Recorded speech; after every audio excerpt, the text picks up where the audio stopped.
ಈಗ ನಿಮ್ಮನ್ನ ನಾನು ಏನಂತ ಪರಿಗಣಿಸಬೇಕು? ನೀವು ಬಿಜೆಪಿಯಿಂದ ಬಂಡಾಯವ ಅಥವಾ ಬಿಜೆಪಿ ಟಿಕೆಟ್ ಆಕಾಂಕ್ಷಿಯ ಅಥವಾ ಪಕ್ಷೇತರವ ಏನು ಸರ್? ಕಳೆದ ವಿಧಾನಸಭಾ ಚುನಾವಣೆಯಲ್ಲಿ ನೀವು ಟಾರ್ಗೆಟ್ ಹರೀಶ್ ಪೂಂಜಾ ಅಂತ ಮಾಡಿದ್ರಿ. ಹರೀಶ್ ಪೂಂಜಾ ವಿರುದ್ಧ ಕ್ಯಾಂಪೇನ್ ಅನ್ನ ಮಾಡಿದ್ರಿ. ಇದು ಯಾಕಾಗಿ? ಒಬ್ಬ ಬಿಜೆಪಿ ಅಧಿಕೃತ ಅಭ್ಯರ್ಥಿ ವಿರುದ್ಧ ನೀವು ಕ್ಯಾಂಪೇನ್ ಮಾಡಿರುವಂತದ್ದು ಯಾಕಾಗಿ? ಅವನನ್ನು ಬಿಟ್ಟು ಬೇರೆ ಯಾರು ಸಮಾಜಕ್ಕೆ ಆ ರೀತಿ ಅನ್ಯಾಯ ಮಾಡಿಲ್ಲ, ದ್ರೋಹ ಅಂದ್ರೆ ಮಾಡಿಲ್ಲ. ಏನು ಬೇರೆ ಯಾರು ಸಮಾಜವನ್ನು ಎಲ್ಲೂ ಯಾವುದೇ ಸಮಾಜ ಒಡೆಯೋ ಪ್ರಯತ್ನ ಮಾಡಿಲ್ಲ. ಆದ್ರೆ ಹರೀಶ್ ಪೂಂಜಾ ಮಾಡಿದ್ದ. ರಾಷ್ಟ್ರೀಯವಾದಿ ಬಿಲ್ ಅವರಂತ ಹೆಸರಿಡ್ತಾನೆ. ಹಾಗಾದ್ರೆ ಅವನ ಆ ಸಂಘಟನೆಯಲ್ಲಿ ಬರೋದವ್ರು ಏನು, ಉಳಿದವರು ಅಲ್ಲಿರೋ ಬಿಲ್ಲವ ಸಂಘಗಳು ಏನು?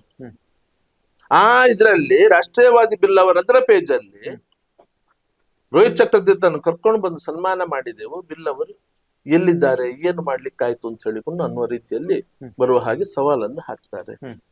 ಪಕ್ಷ ಇವತ್ತು ಈ ಸ್ಥಿತಿಯಲ್ಲಿ ಯಾರನ್ನು ನಿಲ್ಸಿದ್ರು ಗೆಲ್ತದೆ ಅನ್ನೋ ಸ್ಥಿತಿ ಬರ್ಲಿಕ್ಕೆ ಬಹಳ ದೊಡ್ಡ ಕೊಡುಗೆ ಸತ್ಯಜಿತ್ ಸುರತ್ಕಲ್‌ದಿದೆ. ನೀವಿಷ್ಟು ಹಿಂದುತ್ವದ ಹೋರಾಟ ಮಾಡಿದ್ದೀರಾ ಅಂತ ಹೇಳ್ತೀರಿ. ಬಿಜೆಪಿಯಲ್ಲಿ ಟಿಕೆಟ್ ಸಿಗಬೇಕು ಅನ್ನುವಂತ ಕಾರಣಕ್ಕಾಗಿ ಹೋರಾಟ ಮಾಡಿದ್ರೆ ಹೇಗೆ? ಖಂಡಿತ ಅಲ್ಲ. ನಿಮ್ಮನ್ನ ಬಿಜೆಪಿ ಅವರು ಬಲಿಪಶು ಮಾಡಿದ್ರು ಅಂತ ಅನಿಸ್ತಾ ಇದೆ ನಿಮ್ಗೆ? ಒಂದ್ ರೀತಿ ಹಾಗೆ ಅನಿಸ್ತಾ ಇದೆ ಇವತ್ತು. ನಾವು ಹೋರಾಟ ಟಿಕೆಟ್ ಕೇಳಿದ್ದಕ್ಕಿಂತ ಮುಂಚೆ ಏನಾದ್ರೂ ಬಂದು ಅವತ್ತೇ ತಪ್ಪಿದಾಗ ಆ ನಂತರವು ಸತ್ಯ, ಹೌದು ನಿಂಗೆ ಅನ್ಯಾಯ ಆಗಿದೆ, ನಿಂಗೆ ಸಿಗಬೇಕಾಗಿತ್ತು, ಒಂದ್ ತಪ್ಪಾಗಿದೆ, ಜವಾಬ್ದಾರಿ ಸರಿ ತಗೋ ಅಂತ ಹೇಳಿಕೊಂಡು ಒಳ್ಳೆಯದ್ರಲ್ಲಿ ನಮ್ಮ ಮೇಲೆ ವಿಶ್ವಾಸ ಇಟ್ಟು ಪ್ರೀತಿ ಇಟ್ಟು ಕರೀತಾ ಇದ್ರೆ ಜವಾಬ್ದಾರಿ ಯಾವತ್ತೂ ತಗೊಳ್ತಾ ಇದ್ದೆ. ಇವತ್ತು ಆ ಎಲ್ಲ ಪುತ್ತಿಲ ಅವರು ಸೋತು ಗೆದ್ರು, ಪ್ರಮೋದ್ ಮುತಾಲಿಕ್ ಅವರು ಸೋತು ಸುಣ್ಣ ಆದ್ರು. ಸೊ ನೀವು ಯಾವ ಕೆಟಗರಿಗೆ ಸೇರ್ತೀರಾ ಅಂತ ನಾನ್ ನಿಮ್ಗೊಂದು ಚಾಲೆಂಜ್ ಮಾಡ್ತೇನೆ ಸಚಿತ್ ಅವರೇ. ಏನಂದ್ರೆ, ಒಂದು ವೇಳೆ ನಿಮಗೆ ಟಿಕೆಟ್ ಸಿಗದೇ ಇದ್ರೆ ನಿಮ್ಮ ಸಮುದಾಯದವರು ಕೂಡ ನಿಮ್ ಜೊತೆ ಬರೋದಿಲ್ಲ. ವಿಶೇಷ ಕಾರ್ಯಕ್ರಮಕ್ಕೆ ಸ್ವಾಗತ. ನಾನು ಪ್ರಶಾಂತ್. ಇವತ್ತು ನನ್ನ ಜೊತೆಗಿರುವಂತಹ ಅತಿಥಿ ಸತ್ಯಜಿತ್ ಸುರತ್ಕಲ್ ಅವರು. ಬಹುಶಃ ಸತ್ಯಜಿತ್ ಸುರತ್ಕಲ್ ಅವರ ಬಗ್ಗೆ ಅತಿ ಹೆಚ್ಚಿನ ವಿವರಣೆ ಬೇಕಾಗಿಲ್ಲ, ಬಹುತೇಕ ಜನರಿಗೆ ಅವರ ಪರಿಚಯ ಇದೆ. ಸತ್ಯಜಿತ್ ಸುರತ್ಕಲ್ ಅವರ ಜೊತೆಗೆ ಸಾಕಷ್ಟು ಪ್ರಶ್ನೆಗಳಿದೆ. ಇವತ್ತು ಆ ಪ್ರಶ್ನೆಯನ್ನ ನೇರವಾಗಿ ಕೇಳಲಿಕ್ಕೆ ನಮ್ಮ ಜೊತೆಗೆ ಅವರಿದ್ದಾರೆ. ಸರ್, ಕಾರ್ಯಕ್ರಮಕ್ಕೆ ಸ್ವಾಗತ. ನಮಸ್ತೆ ಸರ್. ಹೇಗಿದೆ ನಿಮ್ಮ ವೈಯಕ್ತಿಕ ಬದುಕು? ಭಗವಂತನ ದಯೆಯಿಂದ ಎಲ್ಲರ ಆಶೀರ್ವಾದದಿಂದ ಚೆನ್ನಾಗಿ ನಡೀತಾ ಇದೆ. ಚುನಾವಣೆಗೆ ಸ್ಪರ್ಧೆ ಮಾಡುವಂತಹ ಆಕಾಂಕ್ಷೆಯನ್ನ ಹೊಂದಿದ್ದೀರಿ ನೀವು. ನಿಮ್ಮ ವ್ಯವಹಾರಗಳು, ವಯಸ್ಸು ಅದಕ್ಕೆ ಸ್ಪಂದಿಸ್ತಾ ಇದೆಯಾ? ವ್ಯವಹಾರಗಳು ನಮ್ದೇನು ಬಹಳ ದೊಡ್ಡ ವ್ಯವಹಾರ ಅಲ್ಲ. ನಂದು ವೈಯಕ್ತಿಕ ವ್ಯವಸ್ಥೆಗೆ ಅದರಿಂದೇನು ಸಮಸ್ಯೆ ಇಲ್ಲ, ಅದು ಅದರಷ್ಟಕ್ಕೆ ನಡೀತಾ ಇದೆ. ನಂದು ವೈಯಕ್ತಿಕ ವ್ಯವಸ್ಥೆಗೆ ಬೇಕಾದಷ್ಟು ನನ್ನ ವ್ಯವಹಾರದಿಂದ ಬರ್ತಾ ಇದೆ. ಅದನ್ನು ಬಿಟ್ಟು ಹೆಚ್ಚಿನಂತಹ ವರಮಾನ ಅದರಲ್ಲಿ ಇಲ್ಲ. ಆದ್ರೆ ರಾಜಕೀಯ ನಾನು ಮುಂಚಿನಿಂದ ಕೂಡ ನಾನು ನನ್ನ ವ್ಯವಹಾರದಲ್ಲಿ ಇದ್ದವನೇ ಅಲ್ಲ. ನಾನು ಅದನ್ನು ಮೇಂಟೈನ್ ಮಾಡೋ, ಮ್ಯಾನೇಜ್ ಮಾಡೋ ಒಂದು ತಂಡವೇ ಇದೆ. ಅವರೇ ಮಾಡಿಕೊಂಡು ಹೋಗುವಂತದ್ದು. ಯಾವಾಗಲೂ ಒಂದೊಂದ್ಸರಿ ನಾನು ಇದ್ದಾಗ ಅದರ ಬಗ್ಗೆ ಸ್ವಲ್ಪ ಗಮನ ಕೊಡ್ತೇನೆ ಬಿಟ್ರೆ ಮತ್ತೆ ಅದರಿಂದ ನನ್ನ ರಾಜಕೀಯ ಜೀವನಕ್ಕೇನು ಸಮಸ್ಯೆ ಇಲ್ಲ. ಏನು ವ್ಯವಹಾರ ಮಾಡ್ತಿದ್ವಿ ಸರ್? ನಂದು 30 ವರ್ಷ ಆಯ್ತು, 32 ವರ್ಷ ಆಗ್ತಾ ಬಂತು. ಕೇಬಲ್ ನೆಟ್ವರ್ಕ್ ಮತ್ತೆ ಇವಾಗ ಇಂಟರ್ನೆಟ್ ಸರ್ವಿಸ್ ಕೂಡ ಪ್ರೊವೈಡ್ ಮಾಡ್ತಾ ಇದ್ದೇವೆ ನಾವು. ನಿಮ್ಮದೇ ಪಟಾಕಿ ಅಂಗಡಿಗಳನ್ನ ಹಾಕ್ತೀರಿ? ಪಟಾಕಿ ಅಂಗಡಿ ಸಂಘಟನೆ ಇದ್ದದ್ದು, ಅದು ನನ್ನ ವೈಯಕ್ತಿಕ ಯಾವುದೇ ಲಾಭಕ್ಕಲ್ಲ. ಯಾವಾಗ ಸಂಘಟನೆಗೆ ಕಾರ್ಯಕರ್ತರ ವೈಯಕ್ತಿಕ ಸಮಸ್ಯೆಗಳಿಗೆ ಹೊಣೆಗಾರಿಕೆ ಆಗುವಂತ ವ್ಯವಸ್ಥೆ ಬಂತು, ಸಮಸ್ಯೆ ಬಂತು, ಬಹಳ ದೊಡ್ಡ ಮೊತ್ತವನ್ನದು ಬೇಡ್ತಾ ಇತ್ತು. ಪ್ರತಿ ಸಾರಿ ಇದ್ದವರ ಹತ್ರ ಭಿಕ್ಷೆ ಸಂಗ್ರಹ ಮಾಡ್ತಾ ಹೋಗುದು ಸರಿಯಲ್ಲ ಅಂತ ಅನಿಸಿಕೊಂಡು ಒಂದಷ್ಟು ಜನ ಇಲ್ಲಿ ಯಾರು ಪಟಾಕಿ ಮಾರಾಟ ಮಾಡ್ತಾ ಇದ್ರು ಅವರೇ ನಮ್ಗೆ ಬಿಟ್ಟು ಕೊಟ್ಟಿರುವಂತದ್ದು. ಸಂಘಟನೆಯ ಆ ವ್ಯವಸ್ಥೆಗೆ ಪಟಾಕಿ ಅಂಗಡಿ ಮೂಲಕ ಹಣವನ್ನು ಸಂಗ್ರಹ ಮಾಡಿ ಅದರಿಂದ ಮಾಡಿ ಅಂತ ಹೇಳಿಕೊಂಡು ಕಾರ್ಯಕರ್ತರು ಮೊಕದ್ದಮೆಯಲ್ಲಿ ಸಿಕ್ಕಾಕೊಂಡಾಗಿರ್ಬೋದು, ಅವರು ಜೈಲಿನಲ್ಲಿ ಇದ್ದಾಗ ಅದರ ವ್ಯವಸ್ಥೆ ಇರಬಹುದು, ವಕೀಲರಿಗೆ ಕೊಡುವಂತ ಫೀಸ್ಗಳ ಬಗ್ಗೆ ಇರಬಹುದು, ಅಥವಾ ಬಹಳ ದೊಡ್ಡ ರೀತಿಯಲ್ಲಿ ಹೋರಾಟಕ್ಕೆ ಧುಮುಕಿದ ಅವರ ಮನೆಯಲ್ಲಿ ಸಮಸ್ಯೆ ಇದ್ದಾಗ, ಅವರ ಮನೆಯಲ್ಲಿ ಯಾರ ಮದುವೆಗೆ ನಾವು ನಿಂತ್ಕೊಳ್ಬೇಕಾಗಿತ್ತು ಅಥವಾ ತೀರ್ಕೊಂಡಾಗ ಮನೆಯಲ್ಲಿ ವ್ಯವಸ್ಥೆಗಳಾಗಬೇಕಾಗಿತ್ತು, ಈ ಎಲ್ಲ ವ್ಯವಸ್ಥೆಗಳಿಗೆ ಆ ಪಟಾಕಿ ಮಾರಾಟದಿಂದ ಬಂದ ಹಣ, ಹೂವಿನ ವ್ಯಾಪಾರದಿಂದ ಬಂದ ಹಣ, ಈ ರೀತಿ ಯಾವ್ದೆಲ್ಲ ನಾವು ಒಂದು ಕಾಲದಲ್ಲಿ ಒಂದ್ 2-3 ವರ್ಷ ಹುಲಿವೇಷದ್ದು ಕೂಡ ತಂಡವನ್ನು ಕಟ್ಟಿಕೊಂಡು ಅದಕ್ಕೋಸ್ಕರ ಹೋಗಿದ್ವಿ. ಟ್ಯಾಬ್ಲೋವನ್ನು ಕೂಡ ಒಂದ್ 5-6 ವರ್ಷ ಟ್ಯಾಬ್ಲೋವನ್ನು ತಗೊಂಡು ನಾವು ಬೇರೆ ಬೇರೆ ಕಾರ್ಯಕ್ರಮ ಹೋಗ್ತಾ ಇದ್ವಿ. ಇದರಿಂದ ಬಂದ ಹಣವನ್ನು ಅದಕ್ಕೆ ಅದು ಉಪಯೋಗ ಆಗ್ತಾ ಇತ್ತು. ನಮ್ಗೆ ಸಂಗ್ರಹದ ಹೊರೆ ಒಂದಷ್ಟು ಕಡಿಮೆ ಆಗ್ತಾ ಇತ್ತು, ಬಹಳ ದೊಡ್ಡ ಮಟ್ಟದಲ್ಲಿ ಕಡಿಮೆ ಆಗ್ತಾ ಇತ್ತು. ಅದರಿಂದಾಗಿ ಅದು ವೈಯಕ್ತಿಕ ಅಲ್ಲ. ಅದು ಅದಕ್ಕೋಸ್ಕರ ನಾವು ದೀಪಾವಳಿ 4 ದಿವಸ, ತುಳಸಿ ಹಬ್ಬದ 2 ದಿವಸ, ನಾವು ಹಬ್ಬವನ್ನು ಬಿಟ್ಟು ನಾವು ಅಲ್ಲಿರ್ಬೇಕಾಗಿತ್ತು. ನಾವು ಈಗ ಚುನಾವಣೆ ಹತ್ತಿರ ಬರ್ತಾ ಇದೆ. ಈಗ ನಿಮ್ಮನ್ನ ನಾನು ಏನಂತ ಪರಿಗಣಿಸಬೇಕು? ನೀವು ಬಿಜೆಪಿಯಿಂದ ಬಂಡಾಯವ ಅಥವಾ ಬಿಜೆಪಿ ಟಿಕೆಟ್ ಆಕಾಂಕ್ಷಿಯ ಅಥವಾ ಪಕ್ಷೇತರವ ಏನು ಸರ್? ಬಿಜೆಪಿ ಟಿಕೆಟ್ ಆಕಾಂಕ್ಷಿ, ಬಂಡಾಯ ಅಲ್ಲ, ಪಕ್ಷೇತರನೂ ಅಲ್ಲ. ಬಿಜೆಪಿಯಲ್ಲೇ ಟಿಕೆಟ್ ಸಿಗಬೇಕು ಅಂತ ಹೇಳಿಕೊಂಡು ಇಲ್ಲ ಯುವ ಪಡೆ ಯಾರು ಪಕ್ಷಕ್ಕೋಸ್ಕರ ಅಥವಾ ಸಂಘಟನೆಯಲ್ಲಿ ಕೆಲಸ ಮಾಡ್ತಾ ಇದ್ರು ಆ ತಂಡ ಇವತ್ತು ಪಕ್ಷದಲ್ಲಿ ಬೇಡಿಕೆ ಇಟ್ಟಿರುವಂತದ್ದು ಸತ್ಯಜಿತ್ ಸುರತ್ಕಲ್ ಅವರಿಗೆ ಕೊಡಬೇಕು ಅಂತ ಹೇಳಿ. ನಾನು ಬೇಡಿಕೆ ಇಟ್ಟಿರುವುದಲ್ಲ. ಆ ತಂಡ ನನ್ನ ಪರವಾಗಿ ಬೇಡಿಕೆ ಇಟ್ಟಿರೋ 23 ವರ್ಷದಲ್ಲಿ ಕೊಡಬೇಕು, ಯಾಕೆ ಕೊಡ್ತಾ ಇಲ್ಲ ಅಂತ ಹೇಳಿಕೊಂಡು ಅವ್ರು ಇಟ್ಟಿರುವಂತದ್ದು, ಎತ್ತಿರೋ ಪ್ರಶ್ನೆ ಇದು. ಈ ಪಕ್ಷದ ಮುಖಂಡರೊಂದಿಗೆ ಯಾವ ರೀತಿ ಇದೆ ಹೊಂದಾಣಿಕೆ ನಿಮ್ದು ಟಿಕೆಟ್ಗಾಗಿ? ಮಾತುಕತೆ ಒಂದಷ್ಟು ಸಣ್ಣ ಪ್ರಮಾಣದಲ್ಲಿ, ಪಕ್ಷದ ಒಳಗಡೆ ಇದ್ದವರು ಮಾತುಕತೆ ಬೇರೆ, ನಾವು ಹೊರಗಡೆ ಇರುವವರು. ಆದ್ರೂ ಒಂದಷ್ಟು ಪ್ರಮುಖರ ಜೊತೆ ಮಾತಾಡುವಂಥದ್ದು, ಪ್ರಮುಖರಿಗೆ ತಿಳಿಸುವಂಥದ್ದು, ಈ ರೀತಿ ಇದೆ ಅಂತ ಹೇಳಿಕೊಂಡು ತಿಳಿಸುವಂಥದ್ದು ಅದು ನಡೆದಿದೆ, ಅದು ನಡೀತಾ ಇದೆ. ಅದು ಹಿಂದೂ ಸಂಘಟನೆಯೊಂದಿಗೆ ಯಾವ ರೀತಿ ಸಂಬಂಧ? ಹಿಂದೂ ಸಂಘಟನೆಯಲ್ಲಿ ಅದರಲ್ಲಿ ಕೂಡ ನಂಗೆ ಯಾವ್ದು ಜವಾಬ್ದಾರಿ ಇಲ್ಲ. ಆದ್ರೆ ನನ್ನ ಜೊತೆ ನಿಂತ್ಕೊಂಡಿರುವಂತ ತಂಡ ಬಹುತೇಕ ಎಲ್ಲರೂ ಹಿಂದೂ ಸಂಘಟನೆಗಳಲ್ಲಿ ಒಂದಲ್ಲ ಒಂದು ಸಂದರ್ಭ ಕೆಲಸವನ್ನು ಮಾಡಿದವರು, ಅವರೇ ಇವತ್ತು ಜವಾಬ್ದಾರಿ. ಮೊನ್ನೆ ಬಹುಶಃ ಬಂಟ್ವಾಳದ ಸಮಾವೇಶ ಅಂತ ಅವ್ರು ನೋಡಿರ್ಬೇಕು, ಜಿಲ್ಲಾ ಸಮಾವೇಶ. ಹಿಂದೂ ಜಾಗರಣೆ ವೇದಿಕೆ ಹಿಂದಿನ ಪ್ರಮುಖರುಗಳೇ ಬಂದು ಅಲ್ಲಿ ವೇದಿಕೆಯಲ್ಲಿ ಹಂಚಿಕೊಂಡಿರುವಂತದ್ದು. ನಮ್ ಸಂಬಂಧ ಚೆನ್ನಾಗಿಯೇ ಇದೆ, ಏನೂ ಸಮಸ್ಯೆಗಳಿಲ್ಲ. ಜಾತಿ ಸಂಘಟನೆಗಳಲ್ಲಿ ಸತ್ಯಜಿತ್ ಶ್ರೋತ್ ಅವರು ಈಗ ಸಕ್ರಿಯ ಆಗಿದ್ದಾರೆ, ಹಿಂದುತ್ವ ಹೆಸರಿನಲ್ಲಿ ವೋಟ್ ಕೇಳುತ್ತಾರೆ, ಚುನಾವಣೆಗೆ ನಿಲ್ಬೇಕನ್ನುವಂತ ಆಕಾಂಕ್ಷೆ ವ್ಯಕ್ತಪಡಿಸ್ತಾರೆ, ಇದು ಯಾಕೆ ಅಂತ? ಇವತ್ತು ರಾಜಕೀಯದಲ್ಲಿರೋರು ಯಾರವರ ಜಾತಿ ಸಂಘಟನೆಯಲ್ಲಿಲ್ಲ? ಯಾರವರ ಸಂಘಟನೆ ಜಾತಿ ಸಂಘಟನೆಯಲ್ಲಿ ಇಲ್ಲ? ಒಂದ್ಸಲ ನಂಗೆ ತೋರಿಸಿ. ನಂಗೆ ಅವರು ಜಾತಿಯ ವಿಚಾರಗಳು ಬಂದಾಗ, ಜಾತಿ ಸಂಘಟನೆ ಕಾರ್ಯಕ್ರಮಗಳು ನಡೆದಾಗ ಅವ್ರು ವೇದಿಕೆ ಹಂಚ್ಕೊಳ್ಳೋದಿಲ್ವಾ? ಅವರ ಸಮಾಜಕ್ಕೆ ಬೇಕಾದ ಯಾವ್ದಾದ್ರು ಸರ್ಕಾರದ ಸಿಗುವಂತ ಸವಲತ್ತುಗಳಿಗೋಸ್ಕರ ಅವರು ಸರ್ಕಾರದ ಹತ್ರ, ಮುಖ್ಯಮಂತ್ರಿಗಳ ಹತ್ರ ಅವರು ಹೋಗಿಲ್ವ? ಅವರು ಮನವಿಯನ್ನು ಕೊಟ್ಟಿಲ್ವಾ? ಅದನ್ನೇ ಮಾಡ್ತಾ ಇರೋದು ನಾನು. ಬೇರೆಯವ್ರು ಮಾಡೋದನ್ನ ಏನು ಮಾಡ್ತಾ ಇಲ್ಲ ನಾನು. ನಂಗೆ ಇಲ್ಲಿ ಜವಾಬ್ದಾರಿ ಇದೆ, ಅವ್ರಿಗೆ ಎಲ್ಲಿ ಜವಾಬ್ದಾರಿ ಇಲ್ಲ ಅಂತ ಹೇಳಿದ್ರು. ಆದ್ರೆ ಪಕ್ಷದಲ್ಲಿದ್ದವರು ಬಹುತೇಕ ಎಲ್ಲರೂ ಅವರವರ ಜಾತಿ ಸಮಾಜದ ಸಂಘಟನೆಗಳಲ್ಲಿ ಕಾರ್ಯಕ್ರಮ ತೊಡಗಿಸ್ಕೊಳ್ತಾರೆ. ಬೇಕಾದಾಗ ಅದು ಬೇಡಿಕೆ ನೀಡುವಂತ ಕಾರ್ಯಕ್ರಮಗಳಲ್ಲಿ ಕೂಡ ಭಾಗವಹಿಸ್ತಾರೆ. ಅದು ಬಿಟ್ಟು ಬೇರೆ ಏನ್ ಮಾಡಿಲ್ಲ ನಾನು. ಕಳೆದ ವಿಧಾನಸಭಾ ಚುನಾವಣೆಯಲ್ಲಿ ನೀವು ಟಾರ್ಗೆಟ್ ಹರೀಶ್ ಪೂಂಜಾ ಅಂತ ಮಾಡಿದ್ರಿ, ಹರೀಶ್ ಪೂಂಜಾ ವಿರುದ್ಧ ಕ್ಯಾಂಪೇನ್ ಅನ್ನ ಮಾಡಿದ್ರಿ, ಇದು ಯಾಕಾಗಿ? ಒಬ್ಬ ಬಿಜೆಪಿ ಅಧಿಕೃತ ಅಭ್ಯರ್ಥಿ ವಿರುದ್ಧ ನೀವು ಕ್ಯಾಂಪೇನ್ ಮಾಡಿರುವಂತದ್ದು ಯಾಕಾಗಿ? 100 ಸರಿ ನಾನು ಸ್ಪಷ್ಟ ಮಾಡಿದ್ದೇನೆ. ನಂಗೆ ಒಂದೊಂದ್ ಸರಿ ಅನಿಸ್ತದೆ ಬಹುಶಃ ಒಂದೇ ಚಿಂಗಮ್ ಇರೋದು, ಅದು ಬಿಟ್ಟು ಬೇರೆ ಚಿಂಗಮ್ ಇಲ್ಲ. ಎಷ್ಟು ಜಗದ್ರು ಅದ್ರ ರಸ ಎಲ್ಲ ಹೋಗಿಬಿಟ್ಟು ಈಗ ಬಾಯಲ್ಲಿ ಬಹುಶಃ ಜುಲ್ಲೆಲ್ಲ ಕಚ್ಚಿ ಕಚ್ಚಿ ರಕ್ತ ಬರ್ತಾ ಇರ್ಬೇಕಾ ಚಿಂಗಮ್ನ ಜಗ್ದು. ಆದ್ರೂ ಅದನ್ನ ಬಿಡ್ಲಿಕ್ಕೆ ಬಹುಶಃ ರಕ್ತದ ರುಚಿ ಅದು ಚಿಂಗಮ್ ರುಚಿ ಅಂತ ತಿಳ್ಕೊಳ್ತಾರೆ. ಆದ್ರೂ ಮತ್ತೆ ಅದನ್ನೇ ಜಗಿತಾ ಇದ್ದಾರೆ. ಮಾಧ್ಯಮದವರು ಅದನ್ನೇ ಜಗಿತಾರೆ, ಒಂದಷ್ಟು ಜನ ಅಲ್ಲಿ ಅದಕ್ಕೋಸ್ಕರ ಕುತ್ಕೊಂಡಿದ್ದಾರೆ, ಅದನ್ನೇ ಜಗಿತಾ ಇರ್ತಾರೆ. ಆದ್ರೆ ಒಂದು ಪ್ರಶ್ನೆ ಇದೆ ಎಲ್ರಿಗೂ, ಒಬ್ಬ ಬಿಜೆಪಿ ಅಭ್ಯರ್ಥಿಯ ಅಧಿಕೃತ ಅಭ್ಯರ್ಥಿ ಪರವಾಗಿ ಅವರ ವಿರುದ್ಧವಾಗಿ ನೀವು ಕ್ಯಾಂಪೇನ್ ಮಾಡುವಂತದ್ದು ಇದು ಎಲ್ರಿಗಿರುವಂತ ಪ್ರಶ್ನೆ. ಹಾಗಾಗಿ ಯಾಕಾಗಿ, ಯಾವ ಕಾರಣಗಳು? SNGV ರಾಜ್ಯ ಅಧ್ಯಕ್ಷ ನಾನು, ಶ್ರೀ ನಾರಾಯಣಗುರು ವಿಚಾರ ವೇದಿಕೆ ಅನ್ನೋ ಸಂಘಟನೆ ರಾಜ್ಯ ಅಧ್ಯಕ್ಷ ನಾನು ಆಗ್ಲೇ ಹೇಳಿದ್ 100 ಸರಿ ಸ್ಪಷ್ಟ ಮಾಡಿದ್ದೇನೆ. ಅವನನ್ನು ಬಿಟ್ಟು ಬೇರೆ ಯಾರು ಸಮಾಜಕ್ಕೆ ಆ ರೀತಿ ಅನ್ಯಾಯ ಮಾಡಿಲ್ಲ, ದ್ರೋಹ ಮಾಡಿಲ್ಲ. ಮುಸಲ್ಮಾನರು ಆದ್ರೂ ಆಗಬಹುದು, ಬಿಲ್ ಅವರು ಅಲ್ಲ ಅಂತ ಹೇಳಿದಂತ ಒಬ್ಬ ವ್ಯಕ್ತಿ ಇದ್ರು ಇಲ್ಲಿ. ಪಕ್ಷ ಇವತ್ತಿನ ತನಕ ಅವನ ಮೇಲೆ ಅವನನ್ನು ಪಕ್ಷದಿಂದ ಉಚ್ಚಾಟನೆ ಮಾಡ್ಲಿಲ್ಲ. ಕೋಟಿ ಚೆನ್ನಯ್ಯರು ಇಡೀ ಸಮಾಜ ಆರಾಧನೆ ಮಾಡಿದೆ, ಬರೀ ಬಿಲ್ ಅವರಲ್ಲ, ಅವರು ಪುಂಡರುಗಳು. ಅವರ ಉಪದ್ರ ತಡೀಲಿಕ್ಕೆ ತೀರದವರನ್ನು ಕೊಲ್ಲಬೇಕಾಯ್ತು, ಅದು ಬಿಟ್ಟು ಬೇರೆ ದಾರಿ ಇರ್ಲಿಲ್ಲ, ಅದಕ್ಕೋಸ್ಕರ ಅವ್ರನ್ನು ಕೊಂದ್ರು ಅಂತ ಹೇಳಿದಂತ ಮನುಷ್ಯ. ಕೊನೆಗೆ ಸಮಾಜದ ಒತ್ತಡ ತಡಲಿಕ್ಕಾಗದೆ ಎಲ್ಲೋ ಒಂದು ಗರಡಿ ಹೋಗಿಬಿಟ್ಟು ಕ್ಷಮೆ ಕೇಳಿದ. ಕ್ಷಮೆ ಕೇಳಿದ ತಕ್ಷಣ ಮುಗೀತ? ಆ ವ್ಯಕ್ತಿಯನ್ನು ಬೇರೆ ಯಾರು ಕರ್ಕೊಂಡು ಹೋಗಿಲ್ಲ. ಹರೀಶ್ ಪೂಂಜಾ ಕ್ಷಮೆ ಕೇಳಿ ಸ್ವಲ್ಪ ದಿವಸ ಆಗ್ಬೇಕು, ತನ್ನ ವಾಹನದಲ್ಲಿ ಕೂರಿಸಿಕೊಂಡು ಕನ್ಯಾಡಿ ಕ್ಷೇತ್ರಕ್ಕೆ, ಬಿಲ್ಲವ ಸಮಾಜದ ಒಬ್ಬರು ಗುರುಗಳಂತಾದಂತ ಕ್ಷೇತ್ರಕ್ಕೆ ಕರ್ಕೊಂಡು ಹೋಗ್ತಾನೆ, ಸಮಾಜಕ್ಕೆ ಅಪಮಾನ ಮಾಡ್ತಾನೆ. ನಾರಾಯಣ ಗುರುಗಳ ಪಾಠವನ್ನು ತೆಗೆದಂತಹ ರೋಹಿತ್ ಚಕ್ರತೀರ್ಥನನ್ನು ಬೇಕು ಅಂತ ಹೇಳಿಕೊಂಡು ಸವಾಲು ಹಾಕಿದ ರೀತಿಯಲ್ಲಿ ಕರ್ಕೊಂಡು ಬರ್ತಾನೆ. ಬಂದಾಗ ನೀವು ಸನ್ಮಾನ ಮಾಡೋದೇನು, ಪಟಾಕಿ ಹೊಡೆಯುವುದೇನು, ಅವನ ಸ್ವಾಗತಕ್ಕೆ ಏನು ವಾದ್ಯಗಳೇನು, ಅವಂದೇ ಆದಂತ ಒಂದು ತಂಡ ಇದೆ. ಬೇರೆ ಯಾರು ಸಮಾಜವನ್ನು ಎಲ್ಲೂ ಯಾವುದೇ ಸಮಾಜ ಹೊಡೆಯೋ ಪ್ರಯತ್ನ ಮಾಡಿಲ್ಲ, ಆದ್ರೆ ಹರೀಶ್ ಪೂಂಜಾ ಮಾಡಿದ್ದ. ರಾಷ್ಟ್ರೀಯವಾದಿ ಬಿಲ್ ಅವರಂತ ಹೆಸರಿಡ್ತಾನೆ.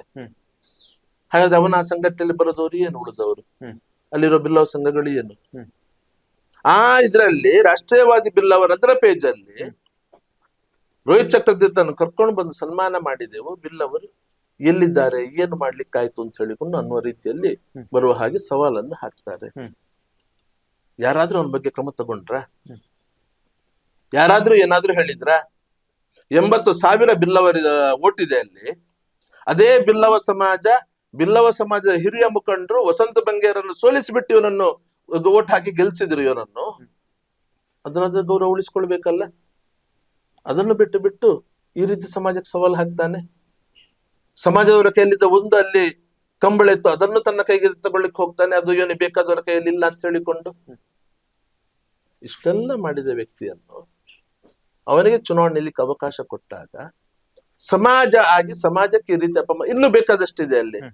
ಒಬ್ರು ಮಹಿಳಾ ಅಧಿಕಾರಿಯನ್ನು ಕೂಡ ಬೇಕು ಅಂತ ಹೇಳಿ ಮರ ಕಳ್ಳ ಸಾಗಾಟ ಮಾಡುವವನು ಹಿಡಿದು ಕೇಸ್ ಹಾಕಿದ್ದಕ್ಕೆ ಇವನು ಹೇಳಿದವರು ಬಿಡ್ಲಿಲ್ಲ ಅಂತ ಹೇಳಿಕೊಂಡು ಅವರನ್ನು ಬೆನ್ನು ಹಿಡಿತಾನೆ.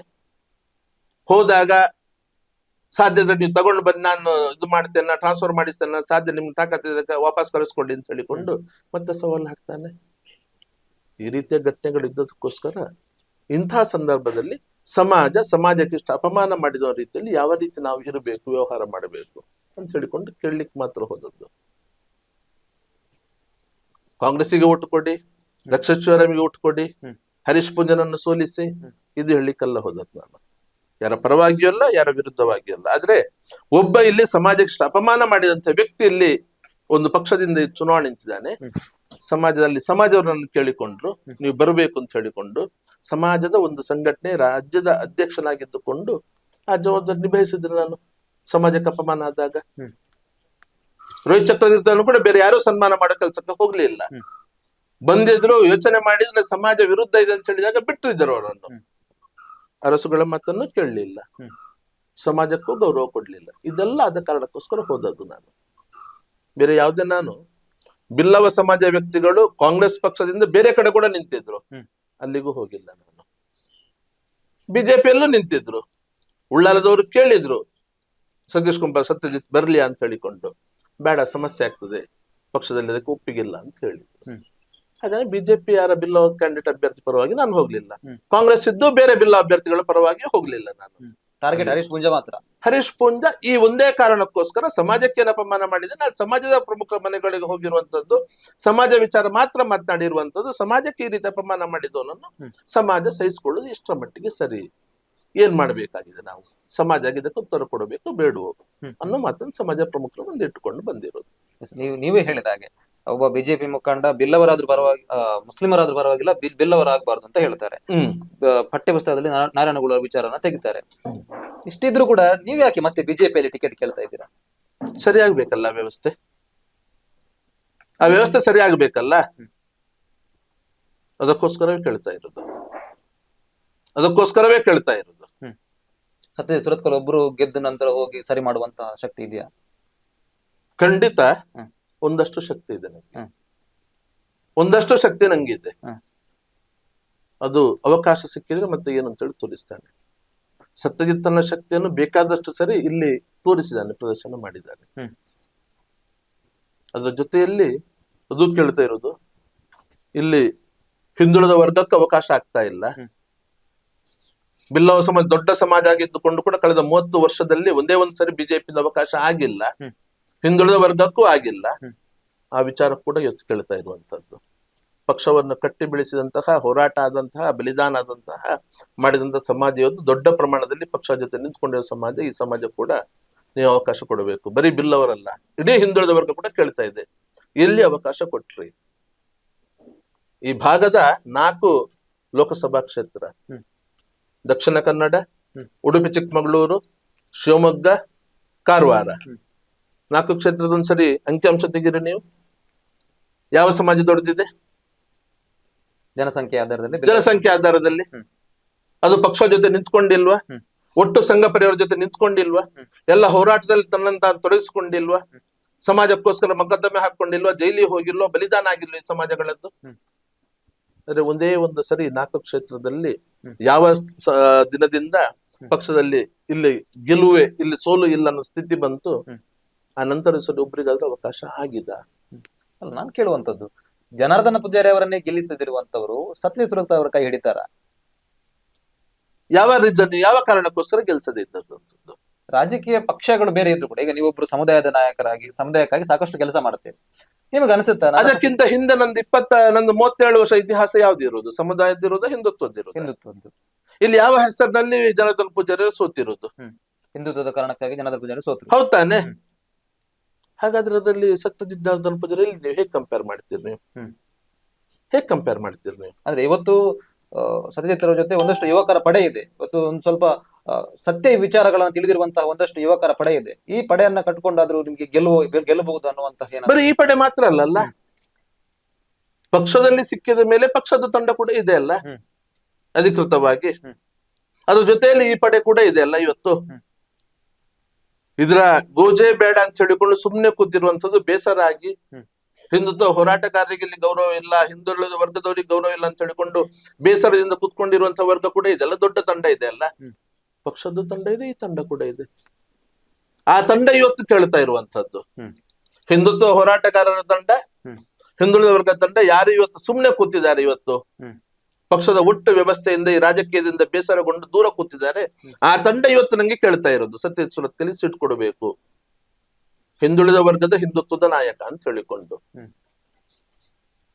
ಬಹುಶಃ ಪಕ್ಷ ಇವತ್ತು ಈ ಸ್ಥಿತಿಯಲ್ಲಿ ಯಾರನ್ನು ನಿಲ್ಸಿದ್ರು ಗೆಲ್ತದೆ ಅನ್ನೋ ಸ್ಥಿತಿ ಬರ್ಲಿಕ್ಕೆ ಬಹಳ ದೊಡ್ಡ ಕೊಡುಗೆ ಸತ್ಯಜಿತ್ ಸುರತ್ಕಲ್ಲಿದೆ. ವೈಯಕ್ತಿಕವಾಗಿ ಸತ್ಯಜಿತ್ ಸುರತ್ಕಲ್ಲಿದೆ.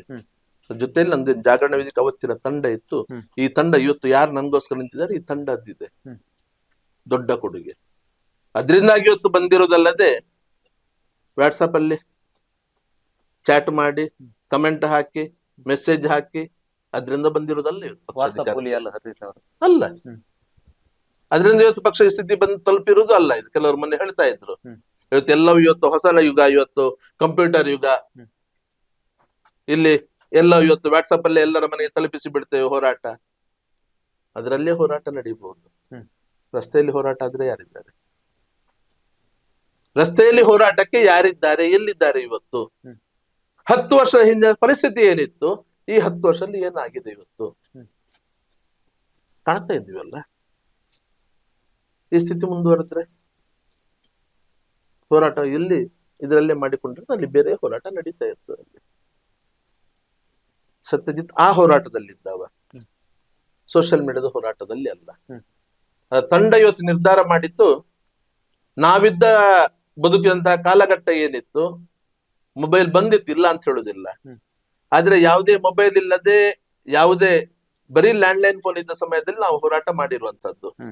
ಸೆಲ್ಫಿ ತಗೊಂಡು, ಫೋಟೋ ತಗೊಂಡು, ಅದನ್ನು ಅಪ್ಲೋಡ್ ಮಾಡಿ, ಅಲ್ಲಿ ಪ್ರಚಾರ ಮಾಡಿ, ಆ ಹೋರಾಟ ಅಲ್ಲ ಇದ್ದದ್ದು ನಮ್ದು. ಆದ್ರೆ ನಮ್ಮ ತಂಡಕ್ಕನಿಸ್ತು, ಯಾರಿವತ್ತು ಸಾಮಾಜಿಕ ಜಾಲತಾಣದಲ್ಲೇ ಹೋರಾಟ ಅಂತ ಹೇಳಿ ಮಾಡ್ತಾರೆ, ಆ ತಂಡ ಕಲಿಸ್ಬೇಕು, ಹೋರಾಟ ಏನಾಗಿದೆ ನೆನಪಿಸ್ಬೇಕು, ಯಾವ ರೀತಿ ಹೋರಾಟ ಆಗಿದೆ, ಏನೆಲ್ಲ ಹೋರಾಟ ಆಗಿದೆ ಅಂತ ಹೇಳಿಕೊಂಡು. ಇವತ್ತು ಆ ಹೋರಾಟಗಳು ನಮ್ಮ ತಂಡ ಸಮಾಜಕ್ಕೆ ನೆನಪು ಮಾಡಿ ಕೊಡ್ತಾ ಇದ್ದ ಹಾಗೆ, ಈ ಬರೀ ಸೋಷಿಯಲ್ ಮೀಡಿಯಾದ ಹೋರಾಟಗಾರರು ಎಲ್ಲಿ ಹೋದ್ರು ಇವತ್ತು? ಎಲ್ಲೋದ್ರು ಇವತ್ತು? ಯಾಕಂತ ಹೇಳಿದ್ರೆ ನಾವು ರಸ್ತೆಯಲ್ಲಿ ನಿಂತುಕೊಂಡು ಹೋರಾಟ ಮಾಡಿಕೊಂಡು ಬಂದವರು. ಹಾಗಾಗಿ ನಮಗೆ ಯಾವುದೇ ವ್ಯವಸ್ಥೆಯನ್ನು, ಯಾವುದೇ ಪರಿಸ್ಥಿತಿಯನ್ನು ಎದುರಿಸುವಂತಹ ಶಕ್ತಿ ಇವತ್ತಿಗೂ ಇದೆ, ಇವತ್ತಿಗೂ ಇದೆ. ನಮ್ ಜೊತೆಯಲ್ಲಿ ನಿಂತ್ಕೊಳ್ಳುವಂತ ಕಾರ್ಯಕರ್ತ ದೊಡ್ಡ ಗುಂಪೇ ಇದೆ. ಅದಕ್ಕೋಸ್ಕರ ಅದೇ ಹೇಳಿದ್ದು, ನಮ್ಮ ಸಮಸ್ಯೆ ಸಮಯದಲ್ಲಿ ನೀವು ನಿಂತ್ಕೊಂಡ್ರಿ, ಇವತ್ತು ನಿಮ್ ಜೊತೆ ನಾವು ನಿಂತ್ಕೊಳ್ತಾ ಇದ್ದೇವೆ, ನೀವು ಸುಮ್ಮನಿರಿ, ಏನಾಗ್ಬೇಕು ನಾವು ಮಾಡ್ತೇವೆ ಅಂತ ಹೇಳಿಕೊಂಡು ಆ ವಿಶ್ವಾಸದಲ್ಲಿ ಹೇಳಿದಿರೋದು. ಕಳೆದ ಬಾರಿ ರಾಜ್ಯಾಧ್ಯಕ್ಷರಾಗಿರುವಂತಹ ನಳಿನ್ ಕುಮಾರ್ ಕಟೀಲ್ ನಮ್ಮದೇ ಸಂಸದರು, ಅವರ ಜೊತೆಗೆ ಯಾವ ರೀತಿ ನಿಮ್ಮ ಸಂಬಂಧ? ಇವತ್ತಿಲ್ಲ. ಇವತ್ತು ಸಂಬಂಧಗಳು ಅವತ್ತಿನ ನಂತರ ಕಳೆದ 6 ವರ್ಷದಲ್ಲಿ ಯಾವುದೇ ಸಂಬಂಧಗಳಿಲ್ಲ, ಯಾವುದೇ ಮಾತುಕತೆಗಳು ಅವರ ಜೊತೆ ಇಲ್ಲ. ವೈಯಕ್ತಿಕ ದ್ವೇಷಗಳಿದೆ ನಿಮ್ಗೂ, ಭರತ್ ಶೆಟ್ಟಿ ಅವರಿಗೂ, ನಿಮಗೂ, ನಳಿನ್ ಕುಮಾರ್ ಕಟೀಲ್ ಅವರಿಗೆ ಏನಾದ್ರು ವೈಯಕ್ತಿಕ ದ್ವೇಷಗಳು ಬೇರೆ ಯಾವುದೂ ಇಲ್ಲ. ಯಾವುದೇ ಬೇರೆ ದ್ವೇಷಗಳು ಇಲ್ಲ, ವೈಯಕ್ತಿಕ ದ್ವೇಷಗಳು ಯಾವುದೂ ಇಲ್ಲ. ನಂಗೆ ಸಿಗಬೇಕಾದ ಸ್ಥಾನಮಾನವನ್ನು ತಪ್ಪಿಸಿದ ಕಾರಣ ಇದನ್ನು ನಾನು ಕೇಳಿದ್ದೇನೆ, ಇದಕ್ಕೆ ಉತ್ತರ ಕೊಟ್ಟಿಲ್ಲ. ಅಂದ್ರೆ ಈಗ ನೀವಿಷ್ಟು ಹಿಂದುತ್ವದ ಹೋರಾಟ ಮಾಡಿದ್ದೀರಿ ಅಂತ ಹೇಳ್ತೀರಿ, ಬಿಜೆಪಿಯಲ್ಲಿ ಟಿಕೆಟ್ ಸಿಗಬೇಕು ಅನ್ನುವಂತ ಕಾರಣಕ್ಕಾಗಿ ಹೋರಾಟ ಮಾಡಿದ್ರೆ ಹೇಗೆ? ಖಂಡಿತ ಅಲ್ಲ, ಖಂಡಿತ ಅಲ್ಲ. ಇವತ್ತು ನಂಗೆ ವೈಯಕ್ತಿಕಕ್ಕೋಸ್ಕರ ಕೂಡ ನಾನ್ ಟಿಕೆಟ್ ಕೇಳ್ತಾ ಇರುವುದಲ್ಲ. ಕಾರ್ಯಕರ್ತರ ಸಮಸ್ಯೆಗಳು ಯಾವಾಗ ಉಲ್ಬಣ ಆಯ್ತು, ಅದರ ಕಡೆಗೆ ಪಕ್ಷದವರು ಯಾವುದೇ ಗಮನ ಕೊಡ್ಲಿಲ್ಲ ಪರಿಹರಿಸಲಿಕ್ಕೆ, ಕಾರ್ಯಕರ್ತರ ಸಮಸ್ಯೆಗಳ ಜೊತೆ ನಿಂತ್ಕೊಳ್ಳುವಂತ ಕೆಲಸವನ್ನು ಮಾಡಿಲ್ಲ.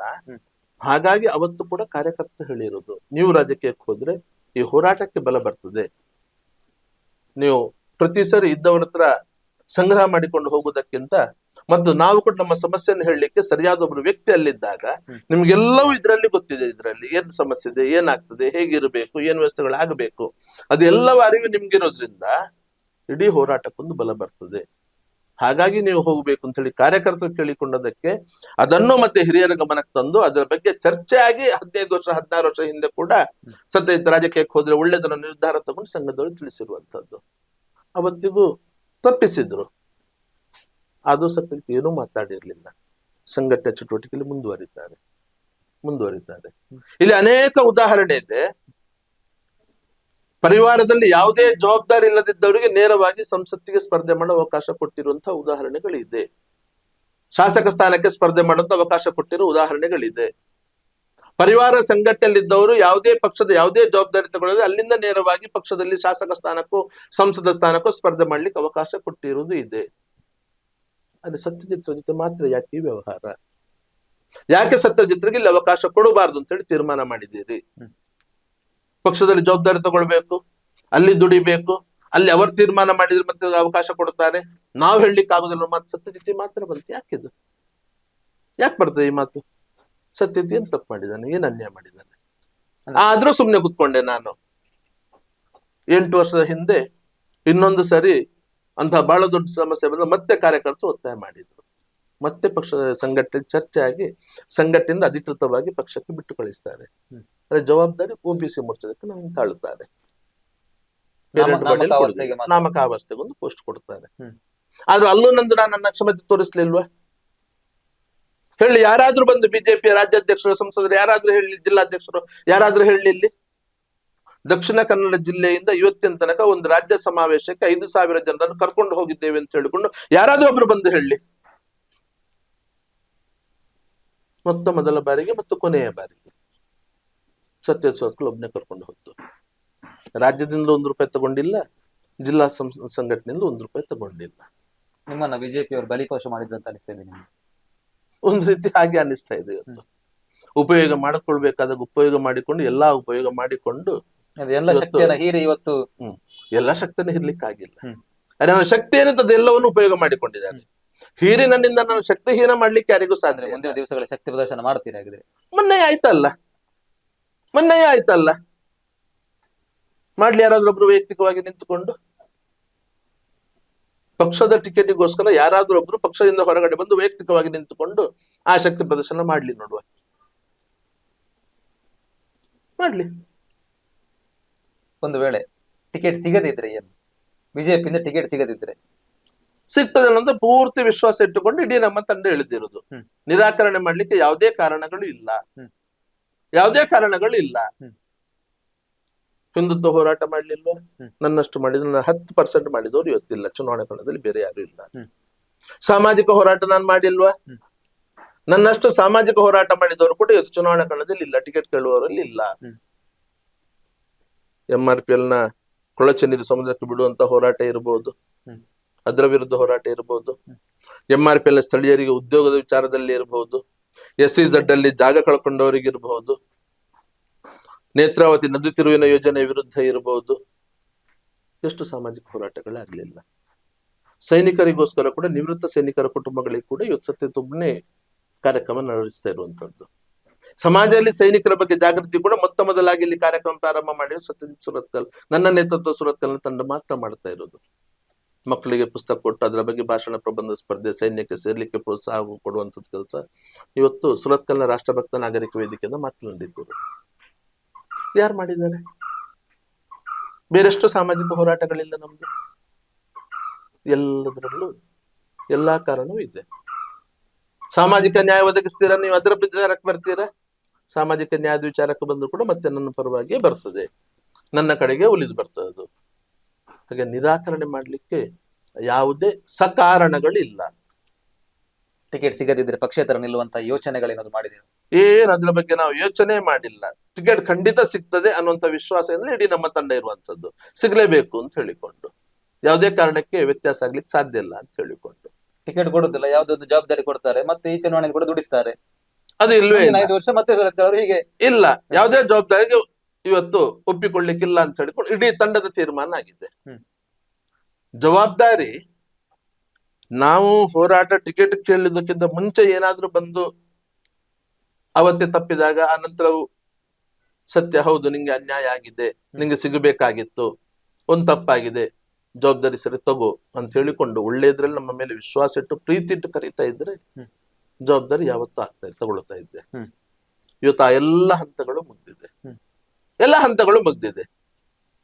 ಯಾರು ಅದು ಮಾಡ್ಲಿಕ್ಕೆ ಕೇಳಲಿಲ್ಲ. ಸತ್ಯನ ಹತ್ರ ಬರ್ಲೂ ಇಲ್ಲ. ಹ್ಮ್. ಸತ್ಯನಿಗೆ ಅನ್ಯಾಯ ಆಗಿದೆ, ಸತ್ಯ ಎಷ್ಟು ದುಡಿದಿದ್ದಾನೆ ಅಂತ ಹೇಳಿಕೊಂಡು ಆ ಯೋಚನೆಯಲ್ಲಿ ಯಾರು ಬರ್ಲಿಲ್ಲ. ಹ್ಮ್. ಅದರ ಬದಲಾಗಿ ಸತ್ಯನನ್ನು ಮುಗಿಸಿದೆವು, ಹ್ಮ್. ಸತ್ಯವನ್ನು ಮುಗಿಯಿತು, ಹ್ಮ್. ಸತ್ಯ ಇನ್ನು ಸ್ಕ್ರಾಪ್ ಹ್ಮ್. ಹೇಳಿದ್ರು. ಇಲ್ಲ ಸಲ್ಲದ ಅಪವಾದ ನನ್ನ ಮೇಲೆ ಹಾಕಿದ್ರು. ಹ್ಮ್. ಇದು ಮಾಡಿಕೊಂಡು ಬಂದ್ರಲ್ಲದೆ ಸತ್ಯನ ಬಗ್ಗೆ ಗೌರವ ಭಾವನೆಯಿಂದ ಯಾರು ಕರೆಯಲಿಲ್ಲ. ಹ್ಮ್. ನೀನು ಅನಿವಾರ್ಯ ಅಲ್ಲ, ಹೆದರಿಕೊಂಡು ಬಂದಿರೋದಲ್ಲ, ಆದ್ರೂ ನಿನ್ನ ಮೇಲೆ ಕರುಣೆ ಇಟ್ಟು ಮಾತಾಡ್ಲಿಕ್ಕೆ ಬಂದ ಹಾಗೆ ಮಾಡಿ ಬಂದ್ರು. ನನ್ಗೂ ಅನಿವಾರ್ಯತೆ ಇಲ್ಲ ಅಂತ ಹೇಳಿದ್ವಿ. ನನ್ಗೋಸ್ಕರ ನಂಗೆ MLA MP ಆಗಿ ನಂಗೂ ವೈಯಕ್ತಿಕ ಏನೂ ಆಗ್ಬೇಕಾದಿಲ್ಲ.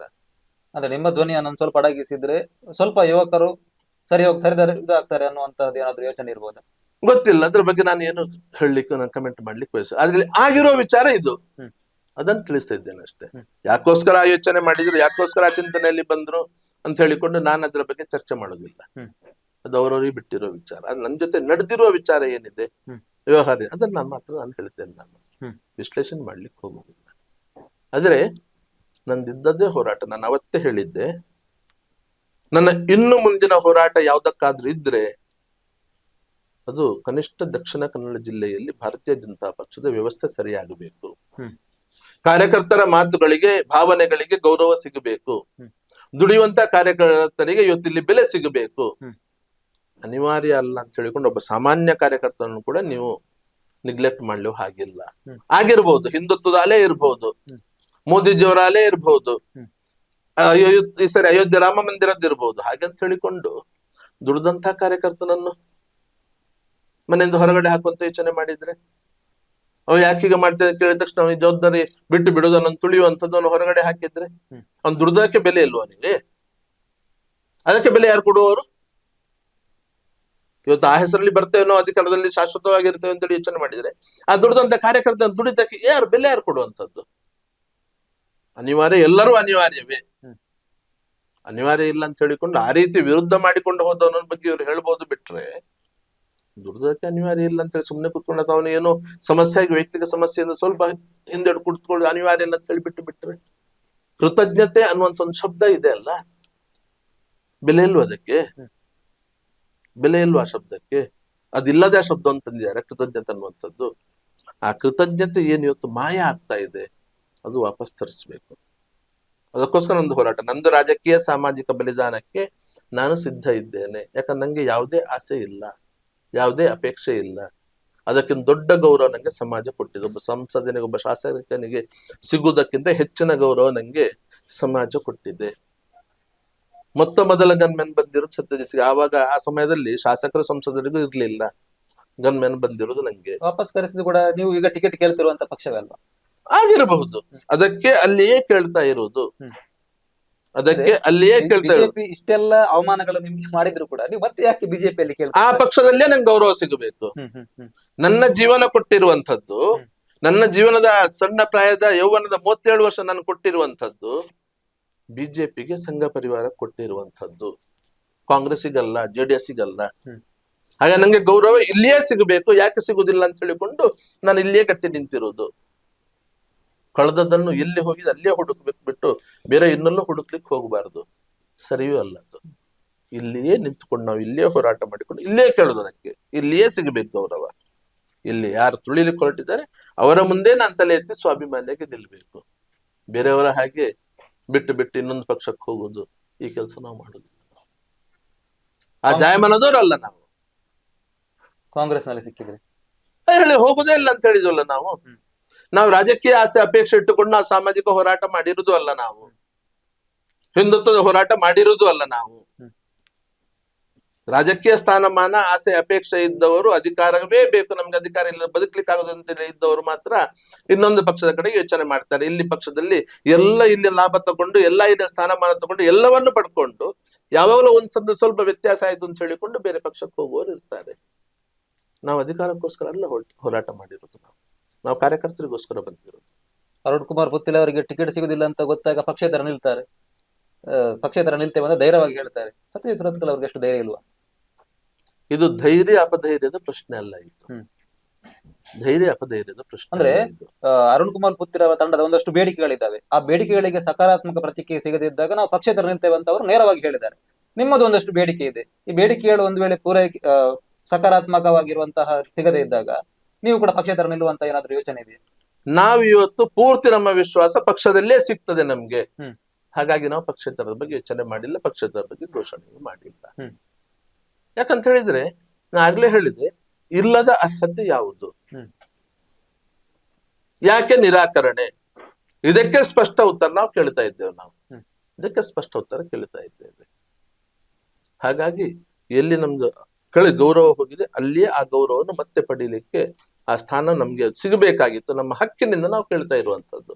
ಹಾಗಾಗಿ ಸಿಗ್ತದೆ ಅನ್ನೋಂಥ ವಿಶ್ವಾಸ ಇದೆ. ಹಾಗಾಗಿ ಅದ್ರ ಬಗ್ಗೆ ನಾವು ಯೋಚನೆ ಮಾಡಿಲ್ಲ, ನಾವು ಘೋಷಣೆಯೂ ಮಾಡುದಿಲ್ಲ. ಅಂದ್ರೆ ನಿಮ್ಮ ಎದುರಿಗೆ 2 ಉದಾಹರಣೆಗಳಿದ್ದಾವೆ. ಕರಾವಳಿ ಅಂತ ತೆಗೆದುಕೊಳ್ಳುವ, ಕಳೆದ ಬಾರಿ ಚುನಾವಣೆಯಲ್ಲಿ ನಿಮ್ಗೆ ಬಹಳ ಸ್ಪಷ್ಟವಾಗಿ 2 ಉದಾಹರಣೆಗಳು, ಒಂದು ಪ್ರಮೋದ್ ಮುತಾಲಿಕ್ ಮತ್ತು ಇನ್ನೊಂದು ಅರುಣ್ ಕುಮಾರ್ ಪುತ್ತಿಲ ಅವರು. ಪುತ್ತಿಲ ಅವರು ಸೋತು ಗೆದ್ರು, ಪ್ರಮೋದ್ ಮುತಾಲಿಕ್ ಅವರು ಸೋತು ಸುಣ್ಣ ಆದ್ರು.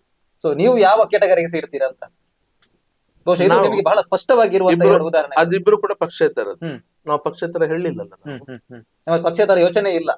ನಾವು ಪಕ್ಷದಲ್ಲೇ ಟಿಕೆಟ್ ಸಿಗಬೇಕು ಅಂತ ಹೇಳಿಯೇ ನಮ್ಮ ಹೋರಾಟ ಇರುವಂತ. ನಾವು ಪಕ್ಷೇತರ ಅಂತ ಹೇಳಿಕೊಂಡು ಘೋಷಣೆ ಮಾಡಿಕೊಂಡು ಹೋಗ್ಲೇ ಇಲ್ಲ. ಮುಂಚೆಯೇ ನಾವು ಇವತ್ತು ಕೇಳಿರುವಂತದ್ದು. ಪುತ್ತಿಲರವರು ಕೂಡ ಅವರ ಟಿಕೆಟ್ಗೋಸ್ಕರ ಎಲ್ಲೂ ಮುಂಚೆ ಬೇಡಿಕೆ ಇಟ್ಟಿರ್ಲಿಲ್ಲ. ಅವರು ಕಾಯ್ತಾ ಇದ್ರು, ಘೋಷಣೆ ಮಾಡಬಹುದು ಅಂತ ಹೇಳಿ ಕಾಯ್ತಾ ಇದ್ರು. ನಾವು ಅದ್ಯಾವುದು ಮಾಡ್ಲಿಲ್ಲ. ಘೋಷಣೆ ಆಗುವುದಕ್ಕಿಂತ ಮುಂಚೆಯೇ ಪಕ್ಷದಲ್ಲಿ ಈ ಸರಿ ಅವಕಾಶ ಕೊಡ್ಲೇಬೇಕು ಅಂತ ಹೇಳಿಕೊಂಡು ಕಾರ್ಯಕರ್ತರ ತಂಡ ಇವತ್ತು ಹೋರಾಟಕ್ಕೆ ಇಳಿದಿದೆ. ಸಿಗದಿದ್ರೆ ಒಂದು ವೇಳೆ ನಿಮಗೆ ಬಿಜೆಪಿಯಲ್ಲಿ ಯಾವುದೇ ನಮ್ಮ ತಂಡ ಇದೆ, ಅವಾಗ ಅದು ಯೋಚನೆ ಮಾಡ್ತದೆ. ಅದು ಅವರು ಯೋಚನೆ ಮಾಡ್ತಾರೆ. ಇವತ್ತು ಕಾರ್ಯಕರ್ತರನ್ನ ನಿಲ್ಲಿಸಿರುವಂತದ್ದು.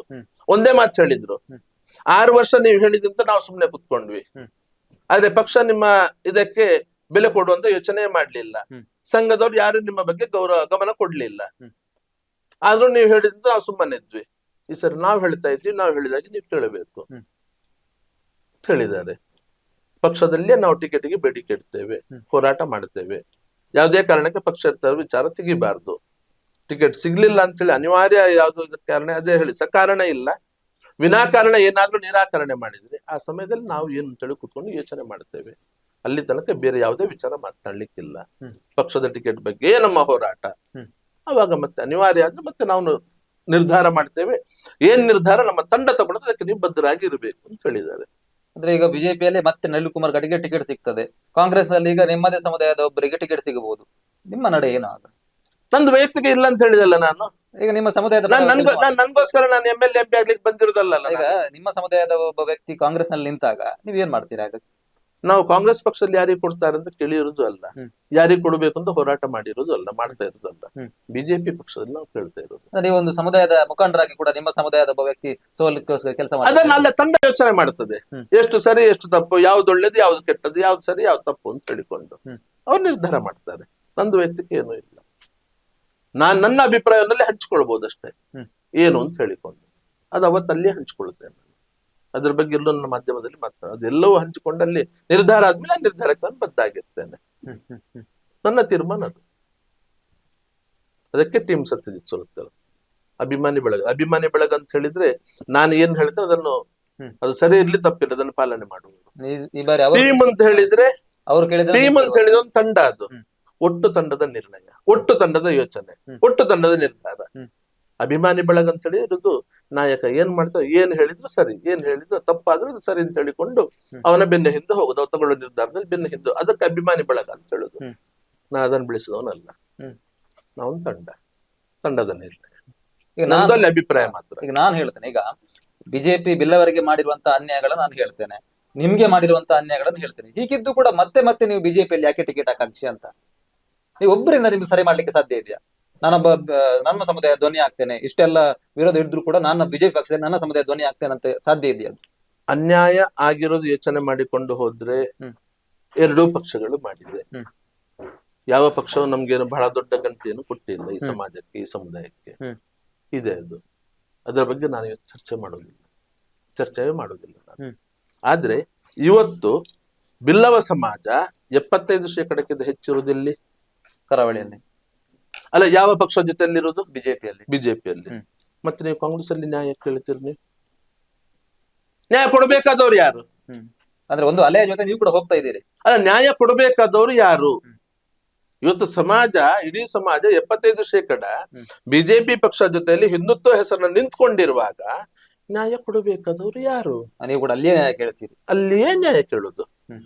ಅದೇ ಸರಿ ತಾನೆ. ನಾವು ಏನು ಮಾಡಿದ್ರೆ ಯಾರ ಜೊತೆ ನಿಂತ್ಕೊಳ್ಳೋದು, ಅಲ್ಲಿ ಹೋಗಿ ನಾವು ನ್ಯಾಯ ಕೊಡಬೇಕು ಅಂತ ನಾವು ಅಲ್ಲಿ ಬೊಬ್ಬೆ ಹಾಕಿದ್ರೆ, ಗಲಾಟೆ ಮಾಡಿದ್ರೆ ಅದಕ್ಕೆ ಏನ್ ಬೆಲೆ ಇದೆ? ಏನ್ ಬೆಲೆ ಇದೆ? ನಾರಾಯಣ ಗುರು ವಿಚಾರ ಏನಾಯ್ತು? ಪಠ್ಯಪುಸ್ತಕ ಎಲ್ಲಿವರೆಗೆ ಬಂತು? ಬಂದಿಲ್ಲ, ಹ್ಮ್. ಸೇರ್ಕೊಂಡಿದ್ದಲ್ಲ. ಹ್ಮ್. 10ನೇ ತರಗತಿ ಪಠ್ಯದಲ್ಲಿ ಬಂದಿದ್ದದ್ದು. ಟ್ಯಾಬ್ಲೋ ವಿಚಾರಗಳು, ಟ್ಯಾಬ್ಲೋ ವಿಚಾರದಲ್ಲಿ ಏನು ಆಗ್ಬೇಕಾಗಿತ್ತು, ಅದು ಸಮಾಜದ ಗೌರವ ಇದು ಕೊಡ್ಬೇಕು, ಅದನ್ನು ಹೇಳಿದೆ. ಒಂದು ಟ್ಯಾಬ್ಲೋ ಅಲ್ಲಿ ನಿರಾಕರಣೆ, ನಾವು 100 ಟ್ಯಾಬ್ಲೋ ಹೊರಡಿಸ್ತೀವಿ. 100 ಟ್ಯಾಬ್ಲೋ ಹೊರಟು. ಎಲ್ಲಿ ಹೊರಡಿಸ್ತೀರಿ? ಅಲ್ಲ, ಅವತ್ತು ಹೊರಡಿಸಿತ್ತಲ್ಲ 100 ಟ್ಯಾಬ್ಲೆಗಳು. ಹತ್ರ 70-80 ಟ್ಯಾಬ್ಲೆಗಳು ಇಡೀ ದಕ್ಷಿಣ ಕನ್ನಡ, ಉಡುಪಿ ಇರ್ಬೋದು, ಇಡೀ ರಾಜ್ಯದ ಬೇರೆ ಬೇರೆ ಕಡೆ ಟ್ಯಾಬ್ಲೆಗಳು. ಗುರುಗಳಿಗೆ ಸಿಗ್ಬೇಕಾದ ಗೌರವ, ಗುರುಗಳಿನ ಗೌರವ ಇದಾಗಿತ್ತು, ಅದಕ್ಕೆ ಕೊಡಬೇಕಾದ ಗೌರವ ಸಮಾಜ ಕೊಟ್ಟಿತ್ತು. ಸರ್ಕಾರ ಕೊಡೋದೇ ಪರವಾಗಿಲ್ಲ, ಸಮಾಜವಾಗಿ ನಾವು ಗುರುಗಳಿಗೆ ಗೌರವ ಕೊಡ್ತೇವೆ ಅಂತ ಹೇಳಿಕೊಂಡು ಇಡೀ ರಾಜ್ಯದಲ್ಲಿ ಗುರುಗಳಿಗೆ ಗೌರವ ಕೊಡುವಂತ ಕೆಲಸವನ್ನು ನಾವು ಮಾಡಿದ್ದೆವು. ಬೇರೆ ಬೇರೆ ಸಮಾಜದವರು ಕೂಡ ಬಂದ್ರು. ಅದರ ಅರ್ಥ ಏನು? ಮಂಗಳೂರಿನ ಅವತ್ತು ಗುರುಗಳ ಟ್ಯಾಬ್ಲೋ ಇದರಲ್ಲಿ MB ಪುರಾಣಿಕ್ ಅವರು ಬರ್ತಾರೆ, ಶರಣ್ ಪಂಪಲ್ ಅವರು ಬರ್ತಾರೆ, ಸಂಘಟನೆಯವರು ಬರ್ತಾರೆ. ಅರ್ಥ ಏನದ್ರದ್ದು? ಎಲ್ಲಾ ಸಮಾಜಗಳು ಗುರುಗಳಿಗೆ ಗೌರವ ಕೊಡುವ ಸ್ಥಿತಿಯನ್ನು ನಾವು ನಿರ್ಮಾಣ ಮಾಡಿದ್ವಲ್ಲ. ನಾವು ಅದೇ ಆಗ್ಬೇಕಾದ್, ನಮ್ಗೆ ಮಾಡಿದ್ದೇವೆ ಅದನ್ನು. ಯಡಿಯೂರಪ್ಪರವರು ನಿಮ್ಗೆ ಆತ್ಮೀಯರಾಗಿದ್ದವರು, ಈಗ ಅವರ ಮಗ ರಾಜ್ಯಾಧ್ಯಕ್ಷ ಆಗಿದ್ದಾರೆ. ನಿಮ್ಗೆ ದಾರಿ ಸ್ವಲ್ಪ ಸಲಿಸಿದೆ ಅಂತ ಅನಿಸ್ತಾ ಇದೆ? ಆತ್ಮೀಯರು ಅಂತ ಹೇಳಿದ್ರೆ ಬಹಳ ಏನೋ ಒಡನಾಟ, ಯಾವಾಗ್ಲೂ ಒಂದ್ಸರಿ ಯಾವಾಗ್ಲೂ ಮಾತಾಡಿದಂತದ್ದು ಇರ್ಲಿಲ್ಲ. ಅವತ್ತು ಕರೆಸಿದ್ರು, ಹೋಗಿದ್ವಿ. ಹಿರಿಯರು ಗೌರವ ಕೊಟ್ಟಿದ್ವಿ. ಆದ್ರೆ ಮತ್ತೆ ದಿನನಿತ್ಯದ ಒಡನಾಟವು 10-15 ದಿವಸಕ್ಕೊಂದ್ಸರಿ ಫೋನ್ ಮುಖಾಂತರ ಸಂಭಾಷಣೆ ಮಾಡಿದ್ವಿ. ಈ ಒಡನಾಟ ನಮ್ದು ಇರ್ಲೇ ಇಲ್ಲ, ಯಾವತ್ತೂ ಇರ್ಲಿಲ್ಲ. ಅವತ್ತು ಹಿರಿಯರವರು ಪಕ್ಷವನ್ನು ಕಟ್ಟಿ ಬೆಳೆಸಿದವರು, ಬಹಳ ಗೌರವವನ್ನು ನಾವು ಇವತ್ತಿಗೂ ಕೊಡ್ತೇವೆ ಅವರಿಗೆ, ಇವತ್ತಿಗೂ ಕೊಡ್ತೇವೆ. ಹಾಗೆ ಅವತ್ತವರು ಕೊಟ್ಟಿರೋ ಮಾತು ಇವತ್ತು ಉಳಿಸ್ಕೊಳ್ಬಹುದು ಅಂತ ಹೇಳಿ ನಮಗೊಂದು ಇನ್ನೊಂದು ವಿಶ್ವಾಸ ನಮ್ಗೆ. ನಿನ್ ಜೊತೆ ನಾನಿದ್ದೇನೆ, ಒಂದ್ಸರಿ ಅದನ್ನು ತೆಗಿ, ಪಕ್ಷಕ್ಕೆ ಮುಜುಗರ ಆಗ್ತದೆ ಅಂತ ಹೇಳಿಕೊಂಡು ಏನ್ ತೆಗಿಸಿದ್ರು, ಈ ಸರಿ ಅದಕ್ಕೆ ಗೌರವ ಕೊಟ್ಟುಕೊಂಡು ಆ ಮಾತಿಗೆ ನನ್ನ ಜೊತೆ ಇದ್ದೇನೆ ಅಂತ ಹೇಳಿ ಮಾತ್ರ ಉಳಿಸ್ಕೊಳ್ಬಹುದು ಅನ್ನುವಂಥ ಒಂದು ವಿಶ್ವಾಸ ಕೂಡ ಇದೆ ಈ ಸಂದರ್ಭದಲ್ಲಿ. ಈ ಬಾರಿ ಮತ್ತೆ ನಿಮ್ಗೆ ಟಿಕೆಟ್ ನಿರಾಕರಣೆ ಮಾಡಿ ಸತ್ಯಜಿತ್ಗೆ ಏನ್ ಮಾಡ್ಲಿಕ್ಕೆ ಆಗ್ತದೆ ನೋಡು ಅನ್ನುವಂತಹ ಸವಾಲು ಬಂದ್ರೆ? ತಂಡ ಎಲ್ಲವನ್ನು ತಂಡಕ್ಕೆ ಬಿಟ್ಟಿದ್ದೀರಿ? ಎಲ್ಲವನ್ನು ತಂಡಕ್ಕೆ ಬಿಟ್ಟಿದ್ದೇವೆ. ಎಲ್ಲವನ್ನು ತಂಡಕ್ಕೆ ಬಿಟ್ಟಿದ್ದೇವೆ. ಅವರೇ ನಮ್ದು ವೈಯಕ್ತಿಕ ನಿರ್ಧಾರಗಳೇನು, ನಮ್ದು ಅಭಿಪ್ರಾಯಗಳು ಮಾತ್ರ. ಈ ಬಾರಿ ಕೂಡ ನಿಮ್ಮನ್ನು ಎದುರಾಕಿಕೊಂಡು ಬಿಜೆಪಿ ಪಕ್ಷದ ಅಭ್ಯರ್ಥಿ ಗೆದ್ರೆ ನಿಮ್ಗೆ ಮುಖಭಂಗ ಆಗುದಿಲ್ಲ ಸರ್?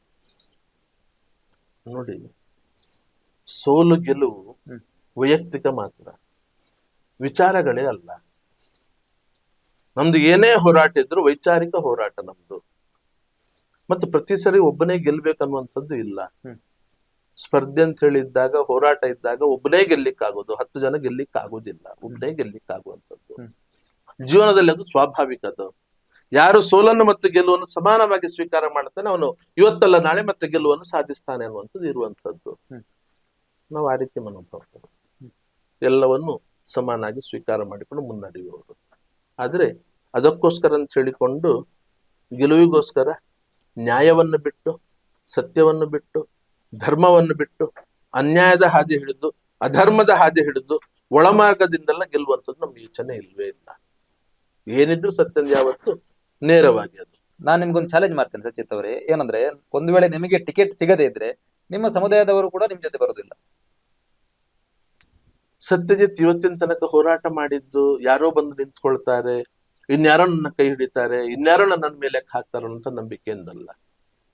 ವಿಚಾರ ಸರಿ ಇದ್ರೆ, ಹೋರಾಟ ಅನಿವಾರ್ಯ ಇದ್ರೆ, ಯಾರು ಇರ್ಲಿ ಯಾರು ಇಲ್ಲದಿರ್ಲಿ, ಸತ್ಯಜಿತ್ ಮೊದಲು ಏಕಾಂಗಿಯಾಗಿ ಸ್ವರವನ್ನು ಅದಕ್ಕೋಸ್ಕರ ಎಬ್ಬಿಸ್ತಾನೆ.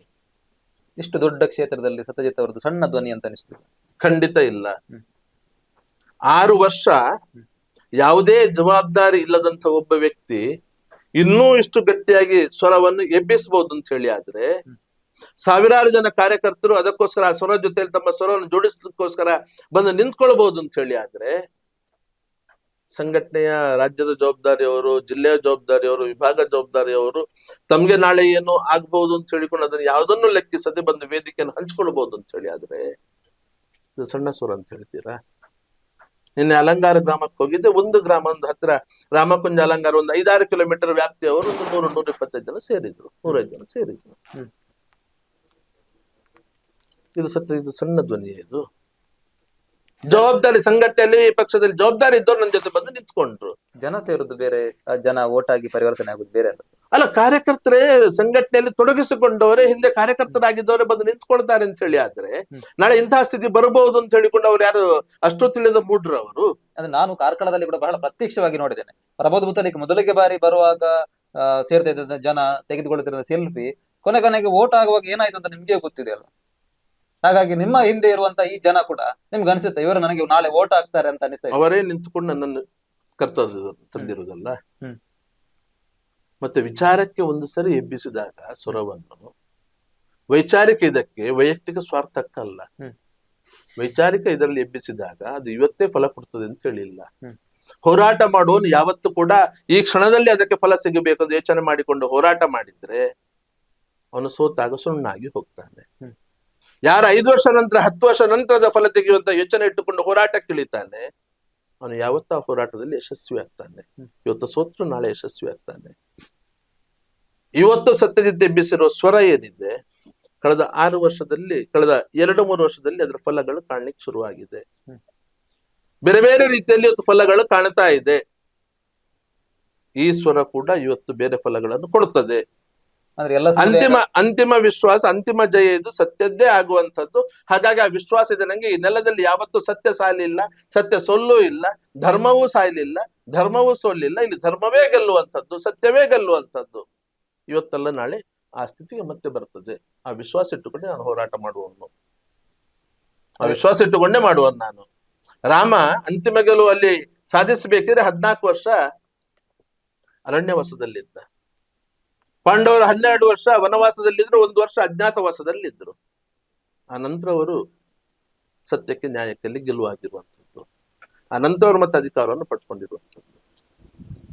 ಹಾಗಾಗಿ ನಂಗೆ ಕೂಡ ಇದೇನೊಂದು ಬಹಳ ದೊಡ್ಡದಲ್ಲ. ಅವರು ಹೋರಾಟ, ಅನೇಕ ಹೋರಾಟದಲ್ಲಿ ರಾಮ ಸೋಲಿಲ್ಲ, ಆದ್ರೆ ಪಾಂಡವರು ಅನೇಕ ಹೋರಾಟದಲ್ಲಿ ಕುತಂತ್ರಕ್ಕೆ ಬಲಿಯಾಗಿ ಅವರು ಒಂದಷ್ಟು ಸೋಲನ್ನು ಅನುಭವಿಸಬೇಕಾಯ್ತು, ಕಷ್ಟ ನಷ್ಟ ಎಲ್ಲವನ್ನು ಎದುರಿಸಬೇಕಾಯ್ತು. ಅಂತಿಮವಾಗಿ ಧರ್ಮ ಗೆಲ್ತದೆ. ರಾಮ ಎಲ್ಲ ಸಂಕಷ್ಟಗಳನ್ನು ಎದುರಿಸಿಕೊಂಡು ವನವಾಸದಲ್ಲಿ ಇದ್ದುಕೊಂಡು ಬದುಕಿಕೊಂಡು ಅದೆಲ್ಲವನ್ನು ಎದುರಿಸಿ ನಾನು ದೇವರ ದಯದಿಂದ ಇವತ್ತಿನ ತನಕ ನಾನು ಸೋಲಿಲ್ಲ. ಒಂದ್ ರೀತಿ ಅಜ್ಞಾತವಾಸವೋ, ಒಂದ್ ರೀತಿ ವನವಾಸವೋ, ಈ ಸ್ಥಿತಿಯಲ್ಲಿ ನಾನು ಇದ್ದಿರ್ಬೋದು, ಬಿಟ್ರೆ ನಾನು ಯಾವತ್ತು ಸೋತವನಲ್ಲ. ನಾನು ಯಾವ್ದೆಲ್ಲ ಹೋರಾಟಕ್ಕೆ ನಾನು ಕೈ ಹಾಕಿದ್ದೇನೆ, ಇವತ್ತಿನ ತನಕ ಅದರಲ್ಲಿ ಯಶಸ್ಸು ಕಂಡಿದ್ದೇನೆ ನಾನು. ಹಾಗಾಗಿ ನನಗೆ ವಿಶ್ವಾಸ ಇದೆ. ಇದರಲ್ಲಿ ಕೂಡ ಯಶಸ್ವಿ ಆಗ್ಬಹುದು. ಇದರಲ್ಲಿ ಕೂಡ ಖಂಡಿತ ಯಶಸ್ವಿ ಆಗ್ತೇನೆ. ಈಗಾಗಲೇ 50% ಯಶಸ್ವಿ ಆಗಿದ್ದೇನೆ. ಯಾವ ರೀತಿಯಲ್ಲಿ ನಾನು ಇವತ್ತು ಹೇಳುವುದಿಲ್ಲ, ಯಾವ ರೀತಿಯಲ್ಲಿಂದ ಇವತ್ತು ನಾನು ಹೇಳುವುದಿಲ್ಲ. 50% ಯಶಸ್ವಿ ಆಗಿದ್ದೇನೆ. ಉಳಿದ 50 ಕೂಡ ಯಶಸ್ವಿ ಆಗ್ತದೆ ಅನ್ನೋ ವಿಶ್ವಾಸ ನನಗಿದೆ. ಬಹುಶಃ ಒಂದು ಕಾಲದ ಫೈರ್ ಬ್ರ್ಯಾಂಡ್, ಹಿಂದೂ ಹುಲಿ, ಈ ಬ್ರ್ಯಾಂಡ್ ಹುಲಿಗಳು ಇವತ್ತು ಇದೆಯಾ ನಿಮ್ಮೊಳಗಡೆ? ಖಂಡಿತ ಇದೆ, ಖಂಡಿತ ಇದೆ, ಖಂಡಿತ ಇದೆ. ಅನೇಕ ವಿಚಾರಗಳಿಗೆ ಇವತ್ತು ನನ್ನ ಭಾವನೆ ಏನನ್ನೋದನ್ನು ಹೇಳಬೇಕು ಅಂತ ಹೇಳಿ ಒಂದೊಂದ್ಸರಿ ಕಾರ್ಯಕರ್ತರು ಬರ್ದು, ಆದ್ರೂ ನಾನು ಇವತ್ತು ತಡೆ ಹಿಡ್ಕೊಂಡಿದ್ದೇನೆ. ನಾನು ಈ ವ್ಯವಸ್ಥೆ ಸರಿಯಾಗುವ ತನಕ ಆ ಯಾವುದೇ ಕಾರ್ಯವನ್ನು ನಾನು ಕೈಗೆತ್ತಿಕೊಳ್ಳುವುದಿಲ್ಲ ಅಂತ ಹೇಳಿಕೊಂಡು, ಅಂತ ಯಾವುದೇ ಬರೀ ಪ್ರಚಾರಕ್ಕೋಸ್ಕರ ಇವತ್ತೇನು ಹೇಳಿಕೊಳ್ಳುವಂತಾಗಿ ನಮ್ದು ಪ್ರಚಾರಕ್ಕೋಸ್ಕರ ಅಲ್ಲ, ಹೇಳಿದ ಮೇಲೆ ನಿಂತ್ಕೊಳ್ಬೇಕು. ಆದ್ರೆ ಇವತ್ತಿನ ಈ ವ್ಯವಸ್ಥೆಯಲ್ಲಿ ಅದಕ್ಕೆ ಅವಕಾಶವೂ ಸ್ವಲ್ಪ ಕಡಿಮೆ ಇರೋದ್ರಿಂದ, ಮತ್ತದು ಆ ರೀತಿ ನಾನು ಹೋದಾಗ ಮತ್ತೆ ಅದರ ಲಾಭ ಇನ್ನೊಬ್ರು ಪಡ್ಕೊಳ್ಳುವಂತ ಒಂದು ವ್ಯವಸ್ಥೆಯೂ ಇರೋದ್ರಿಂದ ಅದಕ್ಕೋಸ್ಕರ ನಾನು ನಿಯಂತ್ರಣ ಮಾಡಿಕೊಂಡು ಇಟ್ಕೊಂಡಿದ್ದೇನೆ. ಹಾಗಂತ ಹೇಳಿಕೊಂಡು ಆ ಹೋರಾಟದ ಕಿಚ್ಚು ಕಡಿಮೆ ಆಗಿದೆ ಅಂತ ಹೇಳಿಲ್ಲ, ಆ ಶಕ್ತಿ ಕಡಿಮೆ ಆಗಿದೆ ಅಂತ ಹೇಳಿಲ್ಲ. ವಯಸ್ಸಾಗಿರ್ಬೋದು ಇವತ್ತು, ಆದ್ರೆ ವಯಸ್ಸಾದ ತಕ್ಷಣ ಅದು ಕಡಿಮೆ ಆಗ್ತದೆ ಅಂತ ಹೇಳಿಕೊಂಡು ಎಲ್ಲೂ ಇಲ್ಲ. ಅದು ಆಗುದೂ ಇಲ್ಲ. ಅದು ಮನಸ್ಸಿನ ಒಳಗಡೆ ಇರುವಂಥದ್ದು, ಹೃದಯದಲ್ಲಿರುತ್ತೆ ಬೆಂಕಿ. ಅದು ಆ ಬೆಂಕಿ ಯಾವತ್ತೂ ಉರಿತಾನೇ ಇರ್ತದೆ. ಅದು ಬೇರೆಯವರಲ್ಲಿ ಇಲ್ಲ. ಅದು ಅದಕ್ಕೋಸ್ಕರ ಅವರಿಗೆ ಅದನ್ನೇನು ಮಾಡ್ಲಿಕ್ಕೆ ಸಾಧ್ಯ ಇಲ್ಲ. ಆದ್ರೆ ನಾವು ಅದರಲ್ಲೇ ಇರುವಂತವ್ರು, ನಾವು ಅದನ್ನ ಹೇಗೆ ಇಟ್ಕೊಳ್ಬೇಕು ನಮ್ಗೆ ಗೊತ್ತಿದೆ. ನಮ್ಗೆ ಯಾವತ್ತೂ ಆರುವಂತ ಬೆಂಕಿ ಅಲ್ಲ ಅದು. ಯಾಕಂತ ಹೇಳಿದ್ರೆ ಅದು ಕೃತಕವಾಗಿ ನಿರ್ಮಾಣ ಮಾಡಿಕೊಂಡಿರುವುದಲ್ಲ. ಅದು 25 ವರ್ಷ ಏನ್ ರಸ್ತೆಯಲ್ಲಿ ನಿಂತುಕೊಂಡು ಹೋರಾಟ ಮಾಡಿಕೊಂಡು ಒಳಗಡೆ ಹಚ್ಚಿಕೊಂಡಿರುವಂತ ಬೆಂಕಿ ಏನಿದೆ, ಅದು 5-6 ವರ್ಷದಲ್ಲಿ ನಂದುವಂಥದ್ದಲ್ಲ. ಅದು 26 ವರ್ಷ ಹೋರಾಟದ ಬೆಂಕಿ. ಅದು ಒಳಗಡೆ ಆ ಬೆಂಕಿ ಇದ್ದದಕ್ಕೋಸ್ಕರ 26 ವರ್ಷ ನಿರಂತರವಾಗಿ ಹೋರಾಟ ಮಾಡಿಕೊಂಡು ಬರ್ಲಿಕ್ಕಾಯ್ತು. 4 ತಿಂಗಳು ಜೈಲಲ್ಲಿ ಇದ್ದುಕೊಂಡು ಕೂಡ ನಾವೇನು ಹೊರಗಡೆ ಬಂದಾಗ ಅದರಿಂದ ನಾವು ಧೈರ್ಯಗೆಡ್ಲಿಲ್ಲ. ನಾವು ಧೈರ್ಯಗೆಟ್ಟವರಲ್ಲ. ಮೇಲಿಂದ ಮೇಲೆ ನಮ್ ಜೊತೆ ಇದ್ದವರ ಒಬ್ಬರೊಬ್ಬರದ್ದೇ ಕೊಲೆಗೆ ಬಲಿಯಾಗಿ ಅವರು ಬಲಿದಾನ ಆದಾಗ ಕೂಡ ನಾವೇನು ಧೈರ್ಯಗೆಟ್ಟು ಅದನ್ನ ಹಿಂದುಗಡೆ ಓಡಿ ಬಂದವರು ಅಲ್ಲ ನಾವು. ಅದರಿಂದ ಒಂದ್ ವರ್ಷ ಅಲ್ಲಿ ಗನ್ಮ್ಯಾನ್ ತೆಗೆದ್ರು, ಬೇಕು ಅಂತ ಹೇಳಿ ನಂಗೆ ತೊಂದರೆ ಕೊಡ್ಬೇಕು ಗನ್ಮ್ಯಾನ್ ತೆಗೆದ್ರು, ನಾವೇನು ಸುಮ್ನೆ ಕೂತ್ಕೊಂಡವರಲ್ಲ. ಅದಕ್ಕೆ ಕೂಡ ಹೆದರಿಕೊಂಡು ನಾವು ಭಗವಂತನನ್ನು ನಂಬಿಕೊಂಡಿರುವವರು. ನಮ್ಮ ರಕ್ಷಣೆ ಯಾರಾದ್ರೂ ಮಾಡೋದಿದ್ರೆ ಅದು ಭಗವಂತ, ಅದು ಭಗವಂತ. ಹಾಗಾಗಿ ನಾವು ಅಷ್ಟು ಸುಲಭದಲ್ಲಿ ಧೈರ್ಯಗೆಟ್ಟುಕೊಂಡು ಹಿಂದುಗಡೆ ನಿಲ್ಲುವವರಲ್ಲ. ಭಗವಂತ ಕೊಟ್ಟಿರೋ ಶಕ್ತಿ ಇದು, ಭಗವಂತ ನಡೆಸಿರೋ ದಾರಿ ಇದು, ನಿನ್ ಜೀವನ ಇದು ಅಂತ ಹೇಳಿ ತೀರ್ಮಾನ ಮಾಡಿದ್ದಾನೆ.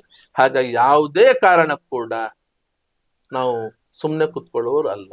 ಆ ಬೆಂಕಿ ಆರುವಂತ ಬೆಂಕಿಯೂ ಅಲ್ಲ, ಅದು ಆರುವಂತ ಬೆಂಕಿಯೂ ಅಲ್ಲ. ಈಗಲೂ 3 ಮೊಕದ್ದಮೆ ನನ್ನ ಮೇಲೆ ಇದೆ. 2 ವರ್ಷ ಹಿಂದೆ 10 ಮೊಕದ್ದಮೆ ಇತ್ತು, 10 ಮೊಕದ್ದಮೆ ಇತ್ತು. ಹಾಗಂತ ಹೇಳಿಕೊಂಡು ನಾವು ಅದಕ್ಕೆ ಹೆದರಿಕೊಂಡು ಹೋಗುವವರಲ್ಲ. ಕೆಲವರು 1-2 ತಿಂಗಳು ಜೈಲಲ್ಲಿ ಕುತ್ಕೊಂಡಾಗ್ಲೇ ಬಂದು ಬೇರೆ ಕತೆ ಮಾತನಾಡಿದವರು ಇದ್ದಾರೆ. ಆ ಕೆಟಗರಿ ಸೇರಿದವನು ಸತ್ಯಜಿತ್ ಸುರತ್ಕಲ್ ಅಲ್ಲ, ಸೇರಿದವನು. ಹಾಗಾಗಿ ಬೆಂಕಿ ಆರುವ ಪ್ರಶ್ನೆಯೇ ಇಲ್ಲ, ಆರುವ ಪ್ರಶ್ನೆಯೇ ಇಲ್ಲ. ನಿಮ್ಮ ಸುತ್ತಮುತ್ತ ಇರುವಂತ ಯುವಕರು ನಿಮ್ಮ ಸಮುದಾಯದವರು ಅಥವಾ ಎಲ್ಲ ಸಮುದಾಯದ? ಎಲ್ಲ ಸಮುದಾಯದವರಿದ್ದಾರೆ, ಎಲ್ಲ ಸಮುದಾಯದವರಿದ್ದಾರೆ. ಬಂಟ ಸಮಾಜದವರಿದ್ದಾರೆ, ಕುಲಾಲ ಸಮಾಜದವರಿದ್ದಾರೆ, ಸವಿತಾ ಸಮಾಜದವರಿದ್ದಾರೆ, ಬೇರೆ ಬೇರೆ ಮಗವೀರ ಸಮಾಜದವರು, ಎಲ್ಲ ಸಮಾಜದವರಿದ್ದಾರೆ. ನಾವೇನು ಸಮಾಜ ನೋಡಿಕೊಂಡು ಯಾರನ್ನು ಹತ್ತಿರ ದೂರದಿಟ್ಟವರಲ್ಲ, ನಾವು ಅದ್ರ ಬಗ್ಗೆ ಯೋಚನೆ ಮಾಡಿದವರಲ್ಲ. ಸತ್ಯಜಿತ್ ಯಾವ ಜಾತಿ ಅಂತ ಯಾರಿಗೂ ಗೊತ್ತಿರ್ಲಿಲ್ಲ. ಬ್ರಾಹ್ಮಣ ಅಂತ ಹೇಳಿ ತಿಳ್ಕೊಂಡವರಿದ್ರು, ಕೊಂಕಣಿ ಅಂತ ಹೇಳಿ ತಿಳ್ಕೊಂಡವರಿದ್ರು. ಎಲ್ಲ ಅವ್ರು ಮಾತಾಡಿದ್ರೆ ಅದೇ ಭಾಷೆ ನಾವು ಮಾತನಾಡ್ತಿದ್ವಿ. ನಾವು ಯಾವತ್ತು ನಮ್ಮ ಸಮಾಜ ಯಾವ್ದು ಅಂತ ಹೇಳಿ ಗೊತ್ತಾದದ್ದು ಇತ್ತೀಚೆಗೆ ಮಾತ್ರ, ಪತ್ರಿಕೆ ಮಾಧ್ಯಮದಿಂದಾಗಿ. ನಾವು ಯಾವ ಸಮಾಜದವರು ಅಂತ ಹೇಳಿಕೊಂಡು. ನಾನೊಬ್ಬ ದಕ್ಷಿಣ ಕನ್ನಡ ಜಿಲ್ಲೆಯ ಮತದಾರನಾಗಿ ಸತ್ಯಜಿತ್ ಸುರತ್ಕಲ್ ಅವರಿಗೆ ಯಾಕೆ ಓಟ್ ಹಾಕಬೇಕು? ಏನ್ ಕಾರಣ? ಸತ್ಯಜಿತ್ನ ಜೀವನಕ್ಕೋಸ್ಕರ. ಯಾವ ಜೀವನ ಸತ್ಯಜಿತ್ ಸುರತ್ಕಲ್ 37 ವರ್ಷ ಮಾಡಿದ್ದಾನೆ. ಯಾವ ಹಿಂದುತ್ವದ ಹೋರಾಟ ಇರ್ಬೋದು, ಸಾಮಾಜಿಕ ಹೋರಾಟ ಇರ್ಬೋದು, ನೊಂದವರ ಕಣ್ಣೊರೆಸೋದಕ್ಕೋಸ್ಕರ ಇರ್ಬೋದು, ಕಷ್ಟದಲ್ಲಿರುವಂತ ಜೊತೆಯಲ್ಲಿ ನಿಂತ್ಕೊಂಡದಕ್ಕೋಸ್ಕರ ಇರ್ಬೋದು, ಯಾವುದು ಇಲ್ಲ, ಯಾವುದು ಸತ್ಯಜಿತ್ ಮಾಡ್ಲಿಲ್ಲ. ಮತ ಕೇಳಲಿಕ್ಕೆ ಬೇಕಾದಂತಹ ಯಾವ ಹೋರಾಟವನ್ನು ಅಥವಾ ಸಮಾಜ ಬಗ್ಗೆ, ಜಿಲ್ಲೆಯ ಬಗ್ಗೆ ಇರುವಂತಹ ಒಂದು ಕಲ್ಪನೆ ಏನಿದೆ, ಯೋಚನೆ ಇದೆ, ಅದು ಯಾವುದ್ರಲ್ಲಿ ಕೊರತೆ ಇದೆ, ಯಾವುದ್ರಲ್ಲಿ ಸತ್ಯಜಿತ್ ಕೊರತೆ ಇದೆ, ಯಾವ ಕಾರಣಕ್ಕೆ ಸತ್ಯಜಿತ್ ಮತ ಹಾಕಬಾರ್ದು, ಅದನ್ನು ಕೇಳುದು ನಾನು. ನೀವೇನು ಕೇಳಿದ್ರಿ, ಯಾವ ಕಾರಣಕ್ಕೆ ಹಾಕ್ಬೇಕು, ನಾನು ಕೇಳುದು ನಿಮ್ಮ ಹತ್ರ. ಯಾವ ಕಾರಣಕ್ಕೆ ಸತ್ಯಜಿತ್ ಸುರತ್ಕಲ್ ಮತ ಹಾಕಿದ್ರೆ ನಿಮ್ಗೆ ಇರ್ಲಿಕ್ಕೆ ಇದೆ, ಯೋಚನೆ ಇದೆ ನಿಮ್ಗೆ? ಯಾವ ಕಾರಣ, ಇಂಥ ಕಾರಣಕ್ಕೆ ಸತ್ಯಜಿತ್ ನಾನು ಮತ ಹಾಕಬಾರದು ಅಂತ ಹೇಳಿಕೊಂಡು ನೀವೇನಾದ್ರೂ ಹೇಳಬಹುದಾ? ಇವತ್ತು ಕರಾವಳಿಯನ್ನ ಕಾಡ್ತಾ ಇರುವಂತದ್ದು ಕೋಮುವಾದ ಇರಬಹುದು, ನಿರುದ್ಯೋಗ ಸಮಸ್ಯೆ ಇರಬಹುದು, ಇದೆಲ್ಲ ಈ ಎಲ್ಲ ಕಾರಣಗಳಿಗೆ ನಾವು ಸತ್ಯಜಿತ್ ಸುರತ್ಕಲ್ ಓಟ್ ಹಾಕ್ಬೋದು. ಇವತ್ತಿಲ್ಲಿ MRPL ಅಲ್ಲಿ ಹೋಗಿ ಕೇಳಿ ನೀವು. ಸತ್ಯಜಿತ್ ಸುರತ್ಕಲ್ ಯಾವುದೇ ರಾಜಕೀಯ ಅಧಿಕಾರ ಇಲ್ಲದಿದ್ರು ಕೂಡ ಸತ್ಯಜಿತ್ ಸುರತ್ಕಲ್ ಗಟ್ಟಿ ನಿಂತ್ಕೊಂಡಿದ್ದಾಗ ಪರ್ಮನೆಂಟ್ ಉದ್ಯೋಗ ಎಷ್ಟು ಜನರಿಗೆ ಆಗಿದೆ. ಇವತ್ತು ಅಲ್ಲಿ ಕಾಂಟ್ರಾಕ್ಟ್ ಇದ್ರಲ್ಲಿ ಕೆಲಸಗಳು ಯಾರ ಮುಖಾಂತರ ಹೆಚ್ಚಾಗ್ತಾ ಇರುವಂತದ್ದು? ಶಾಸಕರು, ಸಂಸದರ ಮುಖಾಂತರವೋ ಸತ್ಯಜಿತ್ ಸುರತ್ಕಲ್ ಮುಖಾಂತರವೋ?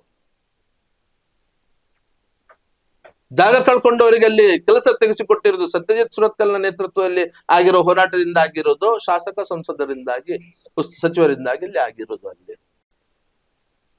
ಅವತ್ತು ಹೋರಾಟ ಮಾಡಿಕೊಂಡು 400 ಜನ ತಿಳಿಸಿಕೊಟ್ಟೆ. ನನ್ನ ಸೈಡ್ಲೈನ್ ಹೊರಗಡೆ ಬಂದ ಮೇಲೆ ಯಾರ್ದು ಬಾಕಿ ಉಳಿದಿತ್ತು ಅದು ಇವತ್ತಿಗೂ ಹಾಗೆಯೇ ಬಾಕಿ ಉಳಿದಿದೆ. ನೇರ ಉದ್ಯೋಗದ ಅವಕಾಶ ಸಿಗ್ಬೇಕಾದವ್ರಿಗೂ ಸಿಗ್ಲಿಲ್ಲ, ಜಾಗ ಕಳ್ಕೊಂಡವರಿಗೆ ಒಂದಷ್ಟು ಟ್ರೈನಿಂಗ್ ತಗೊಂಡವರಿಗೂ ಕೊಡಿಸ್ಲಿಕ್ಕೆ ಆಗಿಲ್ಲ. ಕೊಡಿಸ್ಲಿಕ್ಕೆ ಆಯ್ತು ಇವ್ರ ಹತ್ರ? ಇತ್ತೀಚೆಗೆ 300 ಜನ MRPL ನಲ್ಲಿ ನೇರ ಉದ್ಯೋಗ ನೇಮಕಾತಿಗಳಾಯ್ತು. ಇಲ್ಲಿವರೆಗೆ ಒಬ್ಬರಿಗಾದ್ರೂ ಕೆಲಸ ಆಯ್ತು ಅದರಲ್ಲಿ? 300 ಜನರಲ್ಲಿ 30 ಜನಂದು ರಾಜ್ಯದವರಿಗೆ ಆಯ್ತಾ? 10 ಜನರಿಗೆ ಆಯ್ತಾ ರಾಜ್ಯದವರಿಗೆ? ಆದ 4 ಜನ ಕೂಡ ರಾಜ್ಯದವರಲ್ಲ, ಇಲ್ಲಿ ಬಂದು ನಿಲ್ಸಿದವರಷ್ಟೇ ಬಿಟ್ಟರೆ ರಾಜ್ಯದವರು ಅಂತ ಹೇಳಿ ಅಲ್ಲ. ಅದಕ್ಕಿಂತ ಮುಂಚೆ ಆಗಿರ್ಲಿಲ್ವ ಇಲ್ಲಿ? ಇಲ್ಲಿ ಮ್ಯಾನ್ ಪವರ್, ಪೀಸ್ ವರ್ಕ್ ಬದಲಾವಣೆ ಮಾಡ್ಲಿಕ್ಕೆ ಹೋದಾಗ ಸತ್ಯಜಿತ್ ಸುರತ್ಕಲ್ ಒಂದು ಫೋನಲ್ಲಿ ಆ ವ್ಯವಸ್ಥೆ ಬದಲಾವಣೆ ಆಗದೆ ಹಾಗೆ ಉಳಿಲಿಲ್ವಾ? ಕಾರ್ಮಿಕರ ಸಂಘಟನೆ ಸತ್ಯಜಿತ್ ಯಶಸ್ವಿಯಾಗಿ ಅದು ಇದು ಏರ್ಪೋರ್ಟ್ ಅಲ್ಲಿ ಇರ್ಬೋದು, ಪೋರ್ಟ್ ಅಲ್ಲಿ ಇರ್ಬೋದು, MRPL ನಲ್ಲಿ ಇರ್ಬೋದು, OMPL ಸತ್ಯಜಿತ್ ನಿಭಾವಣೆ ಮಾಡ್ಲಿಲ್ವಾ? ಇವರಿಗೆ ಯಾರಿಗಾದ್ರೂ ಅದ್ರ ಅನುಭವ ಇದೆಯಾ? ಬೇರೆ ಬೇರೆ ಹೋರಾಟ ಸತ್ಯಜಿತ್ ಉದ್ಯೋಗಕ್ಕೋಸ್ಕರ ನೀವೇನು ಹೇಳಿದ್ರೆ ಮಾಡ್ಲಿಲ್ವಾ? ಕೋಮೋದದ್ದು ಏನಿದೆ ಸತ್ಯಜಿತ್ ಇದ್ದು? ಯಾರು ಅನ್ಯಾಯ ಮಾಡಿದ್ದಾನೆ, ಯಾರು ತಪ್ಪು ಮಾಡಿ ಅವರ ವಿರುದ್ಧ ಮಾತ್ರ ಸತ್ಯಜಿತ್ ಹೋರಾಟ ಇಟ್ಟು ಬಿಟ್ರೆ ಬೇರೆಯವರ ವಿರುದ್ಧ ಇರ್ಲಿಲ್ಲ. ಅನಿವಾರ್ಯ ಆದಾಗ ಮಾತ್ರ ಅದು ಸ್ಥಿತಿ ಇತ್ತು. ಆದ್ರೆ ಒಂದು ಸರಿ ಅದು ಮಾಡಿದ್ರಿಂದ ಇವತ್ತು ಇಡೀ ನಿಯಂತ್ರಣಕ್ಕೆ ಬಂದು ಇವತ್ತು ಈ ಪರಿಸ್ಥಿತಿ ಬದಲಾವಣೆ ಆಗ್ಲಿಲ್ವಾ? ಯಾವ ಸ್ಥಿತಿ ಇತ್ತು, ಯಾವ ಸ್ಥಿತಿ ಇಲ್ಲಿ ತಂದ್ವಿ ನಾವು? ನಿಯಂತ್ರಣ ಮಾಡಿರ್ಲಿಲ್ವಾ? ಹಾಗಾಗಿ ನೀವು ಎರಡು ವಿಚಾರ ತೆಗೆದು ಎರಡಕ್ಕೂ ಉತ್ತರ ಕೊಟ್ಟಿದ್ದೇನೆ. ಕೋಮುವಾದ ಇವತ್ತು ಮುಸಲ್ಮಾನರು ಸತ್ಯಜಿತ್ಗೆ ಗೌರವವನ್ನು ಕೊಡುತ್ತಾರೆ.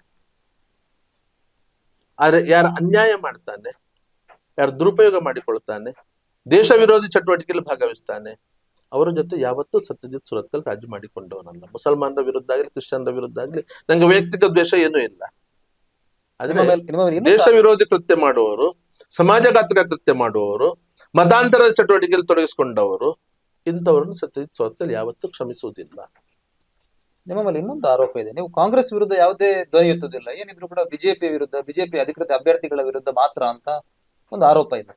ಯಾವಾಗ ಬಿಜೆಪಿ ಅಧಿಕೃತ ಅಭ್ಯರ್ಥಿಗಳ ವಿರುದ್ಧ ಮತಯಾಚನೆ ಮಾಡ್ತೀರಿ, ಆದ್ರೆ ಕಾಂಗ್ರೆಸ್ ವಿರುದ್ಧ ಯಾವುದೇ ಗಟ್ಟಿ ಧ್ವನಿಯಲ್ಲಿ ಮಾತಾಡುದಿಲ್ಲ. ಯಾವಾಗ ಕಾಂಗ್ರೆಸ್ನ ಕೆಲವೊಂದು ನಾಯಕರು ನಿಮ್ ಜೊತೆ ಬಹಳ ಆತ್ಮೀಯರಿದ್ದಾರೆ. ಯಾವಾಗ ಮಾತಾಡಿಲ್ಲ, ಯಾವಾಗ ಸ್ವರ ಎತ್ತಿಲ್ಲ. ಈಗ ಬಾಂಬ್ ದಾಳಿ ಆಯ್ತು, ಪಾಕಿಸ್ತಾನ ಜಿಂದಾಬಾದ್ ಘಟನೆ ಆಯ್ತು, ಯಾವುದೇ ವಿಚಾರ ಇವತ್ತಿನ ದಿವಸ ನಂಗೆ ಸಂಬಂಧ. ನಾನು ಆಗ್ಲೇ ಹೇಳಿದ್ದೇನೆ, ಅನೇಕ ವಿಚಾರಗಳಿಗೆ ಇದು ಕೊಡಬೇಕು, ಆದ್ರೆ ನಾನು ಹಿಡಿದಿಟ್ಟುಕೊಂಡಿದ್ದೇನೆ. ನಂಗೆ ಇವತ್ತು ಯಾವುದೇ, ಯಾಕಂತ ಹೇಳಿ ನಾನು ಮತ್ತೆ ಅದಕ್ಕೆ ನಾನು ಬರೀ ಹೇಳಿಕೆಯನ್ನು ಕೊಟ್ಟು ಸುಮ್ಮನೆ ಕೂರುವವನಲ್ಲ. ನಾನು ಅದನ್ನೇನು ಹೇಳಿಕೆಯನ್ನು ಕೊಟ್ಟು ಹೋರಾಟ ಕೇಳಿದ್ರೆ ಸತ್ಯಜಿತ್ ಈ ರೀತಿ ಹೋರಾಟ ಮಾಡ್ತಾನೆ, ಹಾಗೆ ಇರ್ಲಿ ಅಂತ ಹೇಳಿಕೊಂಡು ಮತ್ತೆ ಅದರ ಲಾಭ ತಗೊಳ್ಳುವಂತ, ಪ್ರಯೋಜನವನ್ನು ಪಡ್ಕೊಳ್ಳುವಂತ ಯೋಚನೆ ಮಾಡುವಂತ ಒಂದು ಗುಂಪು ಇರೋದ್ರಿಂದ, ಒಂದಷ್ಟು ವ್ಯಕ್ತಿಗಳು ಇರೋದ್ರಿಂದ ಆ ಹೋರಾಟಕ್ಕೆ ಇವತ್ತು ನಾನು ಇಳಿದಿಲ್ಲ. ಯಾಕಂದ್ರೆ ಇವತ್ತು ನಂಗೆ ಹಿಂದುತ್ವದ ಸಂಘಟನೆ ಯಾವುದೇ ಜವಾಬ್ದಾರಿ ಇಲ್ಲ. ನಾವೇ ಹಿಂದುತ್ವದ ಹೋರಾಟಗಾರರು ಅಂತ ಹೇಳಿಕೊಂಡು ಇವತ್ತು ಫೋರ್ಸ್ ಕೊಡೋರು ಯಾರಿದ್ದಾರೆ? ಮಾಡ್ಲಿ ಅಂತ ಹೇಳಿ. ಮತ್ತೆ ಬಲಿಪಶು ಆಗ್ಲಿಕ್ಕೆ ಸತ್ಯಜಿತ್ ಅವರು ರೆಡಿ ಇಲ್ಲ. ನಾನು ಬಲಿಪಶು ಆಗ್ಲಿಕ್ಕಿಲ್ಲ, ಹುಡುಗರನ್ನು ಬಲಿಪಶು ಮಾಡ್ಲಿಕ್ಕೆ ನಾನು ರೆಡಿ ಇಲ್ಲ. ನನ್ನೊಬ್ಬನ ಪ್ರಶ್ನೆ ಅಲ್ಲ ಅದು. ನನ್ನ ರಸ್ತೆಗಳಿದ ತಕ್ಷಣ ನನ್ನ ಹಿಂದೆ 100 ಜನ ಹುಡುಗರು ಬಂದು ನಿಂತ್ಕೊಳ್ಳುತ್ತಾರೆ. ಆ ಹುಡುಗರನ್ನು ಬಲಿಪಶು ಮಾಡ್ಲಿಕ್ಕೆ ನಾನು ತಯಾರಿಲ್ಲ.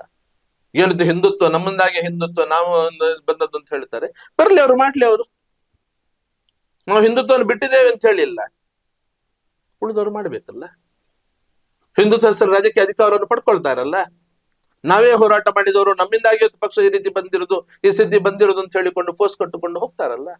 ಮಾಡ್ಲಿ ಪಾಪ, ಅವ್ರು ಇದನ್ನು ಕೂಡ ಸ್ವಲ್ಪ ಅನುಭವ ಆಗ್ಲಿ ಅವರಿಗೆ ಕೂಡ. ಅದಕ್ಕೋಸ್ಕರ ಸುಮ್ಮನೆ ಇದ್ದೇವೆ ನಾವು ಅಷ್ಟೇ. ಯಾವುದ ಬಗ್ಗೆ ನಾವು ಹೇಳಿಕೊಡ್ಲಿಕ್ಕೆ ಹೋಗ್ಲಿಲ್ಲ. ನಮ್ಮದು ಏನು ಅಂತ ಹೇಳಿ ಇಲ್ಲಿ ವಿಚಾರ ಇತ್ಯರ್ಥ ಆಗುವ ತನಕ ಇಂಥ ಯಾವುದೇ ಘಟನೆಗಳ ಬಗ್ಗೆ ನಾವು ಶಬ್ದವನ್ನು ಎತ್ತುವುದಿಲ್ಲ ಅಂತ ನಿರ್ಧಾರ ಮಾಡಿದ್ದೀವಿ. ಅಂತಹ ಘಟನೆಗಳು ಬಿಜೆಪಿ ಕಾಲದಲ್ಲಿ ಆದಾಗಲೂ ಅದರ ವಿರುದ್ಧ ನಾವು ಸ್ವರವನ್ನು ಎತ್ತಿದವರಲ್ಲ. ಬಿಜೆಪಿ ವಿರುದ್ಧ ಸರ್ಕಾರದ ವೈಫಲ್ಯ ಅಂತ ಹೇಳಿ ಮಾತನಾಡಿದವರು ಅಲ್ಲ ನಾವು. ಯಾವಾಗ ಯಾವ್ದ್ರ ಜವಾಬ್ದಾರಿ ಇದೆ ಆ ಪರಿಜ್ಞಾನ ನಮ್ಮ ತಲೆಯಲ್ಲಿದೆ. ಅದಕ್ಕೆ ಸರಿಯಾಗಿ ಅದಕ್ಕೆ ಮಾತ್ರ ನಾನು ಮಾತಾಡ್ತೇನೆ ಬಿಟ್ಟರೆ ಬೇರೆ ಯಾವುದೇ ಕಾರಣಕ್ಕೂ, ಬೇರೆ ಯಾವುದೇ ವಿಚಾರಕ್ಕೂ ನಾನು ಮೂಗು ತೂರಿಸ್ಲಿಕ್ಕೆ ಹೋಗುದಿಲ್ಲ. ನಂದಲ್ಲ ಕ್ಷೇತ್ರ ಅದು. ಇವತ್ತು ಹಿಂದುತ್ವದ ಸಂಘಟನೆ ಯಾವುದೇ ಜವಾಬ್ದಾರಿ ನನ್ನ ಮೇಲೆ ಇಲ್ಲದೆ ಇರೋದ್ರಿಂದ ಅದಕ್ಕೆ ಸಂಬಂಧಪಟ್ಟ ಯಾವುದೇ ವಿಚಾರಗಳ ಬಗ್ಗೆ ನಾನು ಯಾವುದೇ ಹೇಳಿಕೆಯನ್ನು ಕೊಡುವುದಿಲ್ಲ, ನಾನು ಯಾವುದೇ ಚರ್ಚೆಯನ್ನು ಮಾಡುವುದಿಲ್ಲ. ಸಂಘಟನೆಯಿಂದ ಹೊರಗಡೆ ಬರ್ತೀರಿ, ಬಿಜೆಪಿ ನಿಮ್ಗೆ ಅವಮಾನ ಮಾಡುತ್ತದೆ. ಆಗ್ಲೇ ಹೇಳಿದೆ, ಗನ್ ಮ್ಯಾನ್ ವಾಪಸ್ ತೆಗೆದುಕೊಳ್ತಾರೆ ಅಂತ ಹೇಳ್ತಾರೆ. 10-20 ಕೇಸುಗಳು ಇಷ್ಟೆಲ್ಲಿರುವಾಗ ನಿಮ್ಗೆ ತೃಪ್ತಿ ಇದೆಯಾ ನಿಮ್ಮ ಬದುಕಿನ ಬಗ್ಗೆ? ಖಂಡಿತ ತೃಪ್ತಿ ಇದೆ, ಖಂಡಿತ ತೃಪ್ತಿ ಇದೆ. ಯಾವ ಹೋರಾಟ ನಾನು ಮಾಡಿದ್ದೀನಿ ಅದರ ಬಗ್ಗೆ ಸಂಪೂರ್ಣ ನನಗೆ ತೃಪ್ತಿ ಇದೆ. ಮಾಡಿರುವಂತ ಒಳ್ಳೆ ಕೆಲಸ, ನಾನು ಯಾವತ್ತೂ ಅದ ತಪ್ಪು ನಾನು ಮಾಡಿಲ್ಲ. ನಾನು ಅನಿವಾರ್ಯ ಇತ್ತು, ಅದಕ್ಕೋಸ್ಕರ ಹೋರಾಟ ಮಾಡಿದ್ದೇನೆ. ನನ್ನ ಜೀವವನ್ನು ಪಣವಾಗಿಟ್ಟುಕೊಂಡು ನಾನು ಹೋರಾಟ ಮಾಡಿದ್ದೇನೆ. ಯಾವುದೇ ಸಂದರ್ಭ ನನ್ನ ಹತ್ಯೆಯೋ ಆಗಬಹುದಾಗಿತ್ತು. ಏನೋ ದೇವರ ಇಚ್ಛೆ ಇತ್ತು, ನಾನು ಇಷ್ಟು ವರ್ಷ ಬದುಕಬೇಕು, ಇನ್ನಷ್ಟು ವರ್ಷ ಬದುಕಬೇಕು, ಈ ದೇಶದ, ಧರ್ಮದ, ಸಮಾಜದ ಕೆಲಸ ಮಾಡಬೇಕು ಅಂತ ಹೇಳಿಕೊಂಡು ಹಾಗಾಗಿ ಉಳಿದಿದ್ದೇನೆ. ನಾನು ನಿಮ್ಮ ಕಣ್ಣ ಮುಂದೆ ಇದ್ದೇನೆ. ಕೊಲೆ ಬೆದರಿಕೆಗಳಿತ್ತು, ಎಲ್ಲವೂ ಇತ್ತು. ಅವ್ರದ್ದು ಹುಬ್ಳಿಯಲ್ಲೇ ನಮ್ದು ಅಲ್ಲಿ ಫೈರಿಂಗ್ ಆರ್ಡರ್ ಇತ್ತು. ಅಲ್ಲಿ ಆದ್ರೆ ಬಹುಶಃ ಮೈದಾನ ಹತ್ರ ಫೈರಿಂಗ್ ಆಗಿ ಏನಾದ್ರೂ ಯಾರಿಗಾದ್ರೂ ಹೆಚ್ಚು ಕಡಿಮೆ ಆದ್ರೆ ಅಲ್ಲಿ ಕೇಸ್ ದಾಖಲೆ ಆಗಲೇಬೇಕಾಗ್ತದೆ, ಮೈದಾನಕ್ಕೆ ಹೋಗ್ತಿರೋ ದೃಢ ಆಗ್ತದೆ ಅನ್ನೋ ಒಂದು ಕಾರಣಕ್ಕೆ ಬಹುಶಃ ಒಳಗಿಂದ ಒಳಗೆ ಅವರಲ್ಲಿ ಫೈರಿಂಗ್ ಆಗಬಾರ್ದು ಅಂತ ಹೇಳಿ ಯೋಚನೆ ಮಾಡಿದ್ರು. ಇಲ್ಲದ ಅಲ್ಲೇ ನಮ್ದು ಹೆಣ ಬೀಳ್ಬೇಕಾಗಿತ್ತು, ಅಲ್ಲೇ ಹೆಣ ಬೀಳ್ಬೇಕಾಗಿ ಎಲ್ಲೋ 4 ಕಿಲೋಮೀಟರ್ ದೂರ ದೇಶಪಾಂಡೆ ನಗರದಲ್ಲಿ ಅಲ್ಲ. ಅಲ್ಲಿ ಏನೋ ಹೋರಾಟ ಆದ, ಅಲ್ಲಿ ಬರೀ ಮೆರವಣಿಗೆ ಆದದ್ದು, ಅದ್ರ ಮೇಲೆ ಗೋಲಿಬಾರ್ ಮಾಡೋದು ಅವಶ್ಯಕತೆ ಇರ್ಲಿಲ್ಲ. ಧ್ವಜಾರೋಹಣ ಆಯ್ತು, ಇಲ್ಲಿ ಸಕ್ಸಸ್ ಆಯ್ತು ಅಂತ ಹೇಳಿ ಅಲ್ಲಿ ಗೋಲಿಬಾರ್ ಆಯ್ತು. ಇಲ್ಲದ್ರೆ ಇಲ್ಲಿ ನಮ್ದು ಹೆಣ ಬೀಳ್ಬೇಕಾಗಿತ್ತು. ನಂದು ಒಬ್ಬದು ಅಂತ ಹೇಳಿ ಅಲ್ಲಿ ಇದ್ದವ್ರದ್ದು ಎಲ್ಲರೂ ಒಂದು 30-40 ಜನ ಇದ್ವಿ ನಾವು.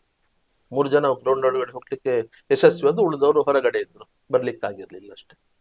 40 ಜನ ಇದ್ರು. ಇವತ್ತು ಜೀವ ಭಯ ಇದೆಯಾ? ಹೇಳಲಿಕ್ಕೆ ಸಾಧ್ಯ ಇಲ್ಲ. ಹಿಂದೆ ಮುಂದೆ ಹುಡುಗರು ಬೇಕಾಗಿಲ್ಲ.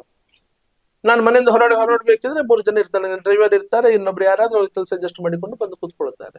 ಭಯ ಅಲ್ವಾ ಇದು? ಖಂಡಿತ ಇಲ್ಲ ಅಂತ ಹೇಳುದಿಲ್ಲ. ಆದ್ರೆ ಈ ಭಯದ ಬದುಕು ಬೇಕಿತ್ತ ಅಂತ ಅನಿಸಿಲ್ಲ ಯಾವತ್ತು ಅನ್ಸಿಲ್ಲ. ಇದು ಒಳ್ಳೆ ಉದ್ದೇಶಕ್ಕೋಸ್ಕರ ಆಗಿರುವಂತದ್ದು. ಭಯ ಬಂದಿರುವಂತದ್ದು ಒಳ್ಳೇದು ಅಂತ ಹೇಳುದಿಲ್ಲ ನಾನು. ಆದ್ರೆ ಈ ವ್ಯವಸ್ಥೆ ಬಂದಿರೋದು ಒಂದು ಒಳ್ಳೆಯ ಉದ್ದೇಶಕ್ಕೋಸ್ಕರ, ನನ್ನ ಜೀವನವನ್ನು ಮುಡಿಪಾಗಿಟ್ಟ ಕಾರಣಕ್ಕೋಸ್ಕರ ಬಂದಿರುವಂತದ್ದು. ನಾನು ಎಲ್ಲೋ ದರೋಡೆ ಮಾಡಿ ಯಾರ್ದೋ ತಲೆ ಒಡೆದು ಬೇಡದ್ದು ಮಾಡಿಕೊಂಡು ಬೇರೆ ಯಾವ್ದೋ ಗ್ಯಾಂಗ್ ನವರಿಂದ ವಿರೋಧ ಇದ್ದುಕೊಂಡು ನನ್ನ ಜೀವಕ್ಕೆ ಬೆದರಿಕೆ ಇದ್ದುಕೊಂಡು ನನ್ನ ಜನ ಇಟ್ಕೊಂಡಿರುವುದಲ್ಲ. ರೌಡಿಸಂ ಮಾಡಿರುವುದು ಅಲ್ಲ. ನಾನು ದೇಶಕ್ಕೋಸ್ಕರ, ಧರ್ಮದ ಒಳೆ ಉಳಿವಿನ ಪ್ರಶ್ನೆ ಬಂದಾಗ ಅದನ್ನ ರಕ್ಷಣೆಗೋಸ್ಕರ ಯಾರು ಹೋರಾಟ ಮಾಡಿದ್ದಾರೆ ಕಾರ್ಯಕರ್ತರು, ಅವರ ಜೊತೆ ನಿಂತ್ಕೊಂಡ ವಿಚಾರಕ್ಕೋಸ್ಕರ ಬಂದಿರುವಂತದ್ದು. ಕಾರ್ಯಕರ್ತರು ಒಂದೇ ಭಾವನೆ ಇತ್ತು. ಅಕಸ್ಮಾತ್ ಏನಾದ್ರೆ ಅದೇ ಸತ್ಯಣ್ಣ ಇದ್ದಾರೆ, ನಮ್ಮನ್ನು ನೋಡಿಕೊಳ್ತಾರೆ, ನಮ್ಮ ಮನೆಯನ್ನು ನೋಡಿಕೊಳ್ತಾರೆ ಅನ್ನೋ ಭಾವನೆಯಿಂದ ನಾತ್ರ ಹೇಳಿಕೊಂಡು ಕೇಳಿಕೊಂಡು ಯೋಚನೆ ಮಾಡಿಕೊಂಡು ಮಾಡಿರುವುದು ಅಂತ ಹೇಳಿ ಅಲ್ಲ. ಅವರಾಗಿ ಯಾವ್ದು ಅನಿವಾರ್ಯ ಅಂತ ತೋಚಿತ್ತು, ನ್ಯಾಯ ಅಂತ ತೋಚಿತ್ತು, ಅದನ್ನು ಮಾಡಿಕೊಂಡು ಹೋದ್ರು. ಸಮಾಜಕ್ಕೆ ಧೈರ್ಯ ತುಂಬಿಸೋ ದೃಷ್ಟಿಯಿಂದ ಒಂದಷ್ಟು ಅನಿವಾರ್ಯಗಳು ಆಗಿತ್ತು. ಆ ಕಾರ್ಯಕ್ರಮದ ಜೊತೆ ನಾನೇ ನಿಂತ್ಕೊಂಡೆ, ನೈತಿಕ ಬೆಂಬಲ ಕೊಟ್ಟೆ ಅವರಿಗೆ. ಆ ಕಾರಣಕ್ಕೋಸ್ಕರ ನಂಗೆ ಬೆದರಿಕೆಗಳು ಬಂದಿರುವಂಥದ್ದು. ಹಾಗಾಗಿ ಅದು ಗೋಹತ್ಯೆ ವಿಚಾರ ಇರ್ಬೋದು, ಲವ್ ಜಿಹಾದ್ನ ವಿಚಾರಗಳಿರ್ಬೋದು, ಮತಾಂತರದ ವಿಚಾರಗಳಿರ್ಬೋದು, ಟಾರ್ಗೆಟೆಡ್ ಮರ್ಡರ್ಗಳು ಇರ್ಬೋದು, ಅದರ ವಿರುದ್ಧ ಹೋರಾಟ ಮಾಡೋ ಕಾರ್ಯಕರ್ತರ ಟಾರ್ಗೆಟೆಡ್ ಮರ್ಡರ್ಗಳು ಇರ್ಬೋದು, ಸುರತ್ಕಲ್ನ 98ರ ಹೋರಾಟದ ಕಥೆ ಇರ್ಬೋದು. ಈ ಎಲ್ಲ ಕಾರಣಗಳಿಗೋಸ್ಕರ ಬಂದಿರುವಂತದ್ದು. ಹಪ್ತ ವಸೂಲಿ, ದರೋಡೆ, ರೋಡಿಸಮ್, ಈ ಕಾರಣಕ್ಕೋಸ್ಕರ ಬಂದಿರುವುದಲ್ಲ. ಹಾಗಾಗಿ ಸಮಾಧಾನ ಇದೆ ಅಂತ ಹೇಳಿದ್ದು. ಹಾಗಾಗಿ ಸಮಾಧಾನ ಹೌದು. ವೈಯಕ್ತಿಕ ಜೀವನಕ್ಕೆ ಅದರಿಂದ ಬಹಳಷ್ಟು ನಾವು ವೈಯಕ್ತಿಕವಾಗಿ ಬರೀ ನಾವು ಬೇರೆಯವರ ಹಾಗೆ ನಾವು ಮನೆಯವರು ಮಕ್ಕಳು ನಾವೇ ತಿರುಗಾಡ್ಲಿಕ್ಕೆ ಅವಕಾಶ ಇಲ್ಲ ಇವತ್ತು. ಸತ್ಯ ಅದು. ಅದೊಂದ್ಸರಿ ಅವರಿಗೂ ನೋವಾಗ್ತದೆ, ಇಲ್ಲ ಅಂತ ಹೇಳುದಿಲ್ಲ. ಆದ್ರೆ ಅನಿವಾರ್ಯ ಇತ್ತು ಸಮಾಜದ ಹೋರಾಟದಲ್ಲಿ, ಹಾಗಾಗಿ ಇದು ಆಗಿರುವಂತದ್ದು. ಒಪ್ಪಿಕೊಳ್ಳೇಬೇಕಾಗಿ ಅವರು ಇವತ್ತು ಒಪ್ಕೊಂಡಿದ್ದಾರೆ. ಇವತ್ತಿನ ಹೋರಾಟದಲ್ಲಿ ಅವ್ರ ಜೊತೆಯಲ್ಲಿದ್ದಾರೆ. ನಿಮ್ಮ ರೀತಿಯ ಬದುಕಿಗೆ ಬೇರೆಯವರನ್ನ ಕೂಡ ನೀವು ಬನ್ನಿ ಅಂತ ಹೇಳ್ತೀರಾ? ಒಂದು, ನಿಮ್ಗದನ್ನು ವೈಯಕ್ತಿಕವಾಗಿ ಎದುರಿಸುವಂತ ಶಕ್ತಿ ಬೇಕು. ಇನ್ನೊಬ್ರು ಯಾರನ್ನೋ ನಂಬಿಕೊಂಡು ಇನ್ನೊಬ್ರು ಯಾರೋ ಏನೋ ಮಾಡ್ತಾರೆ ಅಂತ ಹೇಳಿಕೊಂಡು ನೀವು ಬರಬೇಡಿ ಅಂತ ಹೇಳ್ತಾರೆ. ದೇವ್ರು ನಂಗೆ ಒಂದಷ್ಟು ಶಕ್ತಿಯನ್ನು ಕೊಟ್ಟಿದ್ದಾನೆ. ನಂದು ಅವತ್ತಿನಿಂದ ಇವತ್ತಿನ ತನಕ ನಂದು ಒಟ್ಟು ವ್ಯವಸ್ಥೆಗಳು ಏನಿದೆ, ಸಂಘಟನೆ ಓಡಾಟ ಇರ್ಬೋದು, ಅದರ ಮಧ್ಯದಲ್ಲಿ ಬಂದ ಗನ್ಮ್ಯಾನ್ ಇರ್ಬೋದು. ಗನ್ಮ್ಯಾನ್ ಬಂದಾಗ ಅನಿವಾರ್ಯ ಬಸ್ ಅಲ್ಲಿ ಬೈಕ್ ಅಲ್ಲಿ ತಿರುಗಾಟ ನಿಲ್ಲಿಸಲೇಬೇಕಾಯ್ತು. ಕಾರೋ ಇನ್ನೊಂದು ಅಂಥದ್ದೇ 4 ಚಕ್ರ ವಾಹನ ತಗೊಳ್ಬೇಕಾಯ್ತು. ನಾನು ಡ್ರೈವಿಂಗ್ ಸೀಟ್ ಅಲ್ಲಿ ಕೂರುವ ಹಾಗಿಲ್ಲ, ಡ್ರೈವರ್ ಅನ್ನು ನೇಮಕ ಮಾಡಬೇಕಾಯ್ತು, ಸಂಬಳ ಕೊಡಬೇಕಾಯ್ತು, ತಿರುಗಾಟದ ಖರ್ಚು ವೆಚ್ಚ ಹೆಚ್ಚಾಯ್ತು. ಆದ್ರೆ ಅವತ್ತಿಂದ ಇವತ್ತಿನ ತನಕ ಒಂದೇ ₹1 ನಾನು ಸಂಘಟನೆಯಿಂದ, ಆ ವ್ಯವಸ್ಥೆಯಿಂದ, ಪರಿವಾರದ ವ್ಯವಸ್ಥೆಯಿಂದ ತಗೊಂಡವನಲ್ಲ. ನಾನು ಒಂದೇ ₹1 ತಗೊಂಡವನಲ್ಲ. ನನ್ನಲ್ಲೇ ಒಂದಷ್ಟು ಅದಕ್ಕೆ ಹಾಕಿರಬಹುದು ಬಿಟ್ರೆ ನಾನು ತಗೊಂಡವನಲ್ಲ.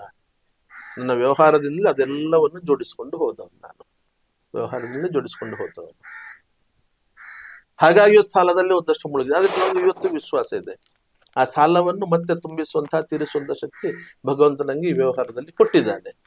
ಇವತ್ತೆಲ್ಲ ನಾಳೆ ನಾನು ಅದರಿಂದ ಋಣಮುಕ್ತ ಆಗ್ತೇನೆ ನಾನು. ಮತ್ತು ನಾನು ಅದಕ್ಕೋಸ್ಕರ ಯಾರತ್ರ ನಾನು ಸಂಸದ ಆಗ್ಲಿಕ್ಕೆ ಆ ಕಾರಣಕ್ಕೂ ನಾನು ಹೊರಟವನು ಅಲ್ಲ. ನಾನು ಸಾಲ ತೋರಿಸ್ಲಿಕ್ಕೂ ಸಂಸದ ಆಗ್ಲಿಕ್ಕೆ ಹೊರಟವನಲ್ಲ ನಾನು. ಅಧಿಕಾರಕ್ಕೆ ಅಂಟಿಕೊಳ್ಳೋ ದಾಹವು ನಂಗಿಲ್ಲ. ಹಾಗಾಗಿ ನಾನು ಹೇಳಿದೆ 2 ಅವಧಿ ಸಾಕು ನಂಗೆ.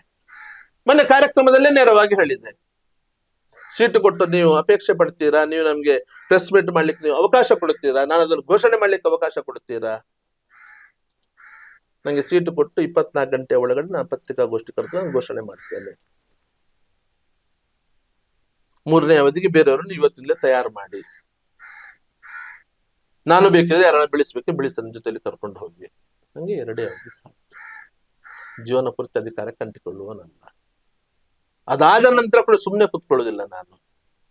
ಪಕ್ಷವನ್ನು ಸಂಘಟಿಸೋದಕ್ಕೋಸ್ಕರ, ಪಕ್ಷವನ್ನು ಬೆಳೆಸೋದಕ್ಕೋಸ್ಕರ ನನ್ನಿಂದ ಏನು ಕೊಡುಗೆ ಬೇಕು ಅದೆಲ್ಲವನ್ನು ಕೊಡ್ಲಿಕ್ಕೆ ನಾನು ಸಿದ್ಧ ಇದ್ದೇನೆ, ನಾನು ದುಡಿಲಿಕ್ಕೆ ಸಿದ್ಧ ಇದ್ದೇನೆ. ಹಾಗಾದ್ರೆ ನಾನು ದುಡಿಯುತ್ತಿಲ್ಲ ಅಂತ ಹೇಳಿದ್ದೇನೆ ನಾನು.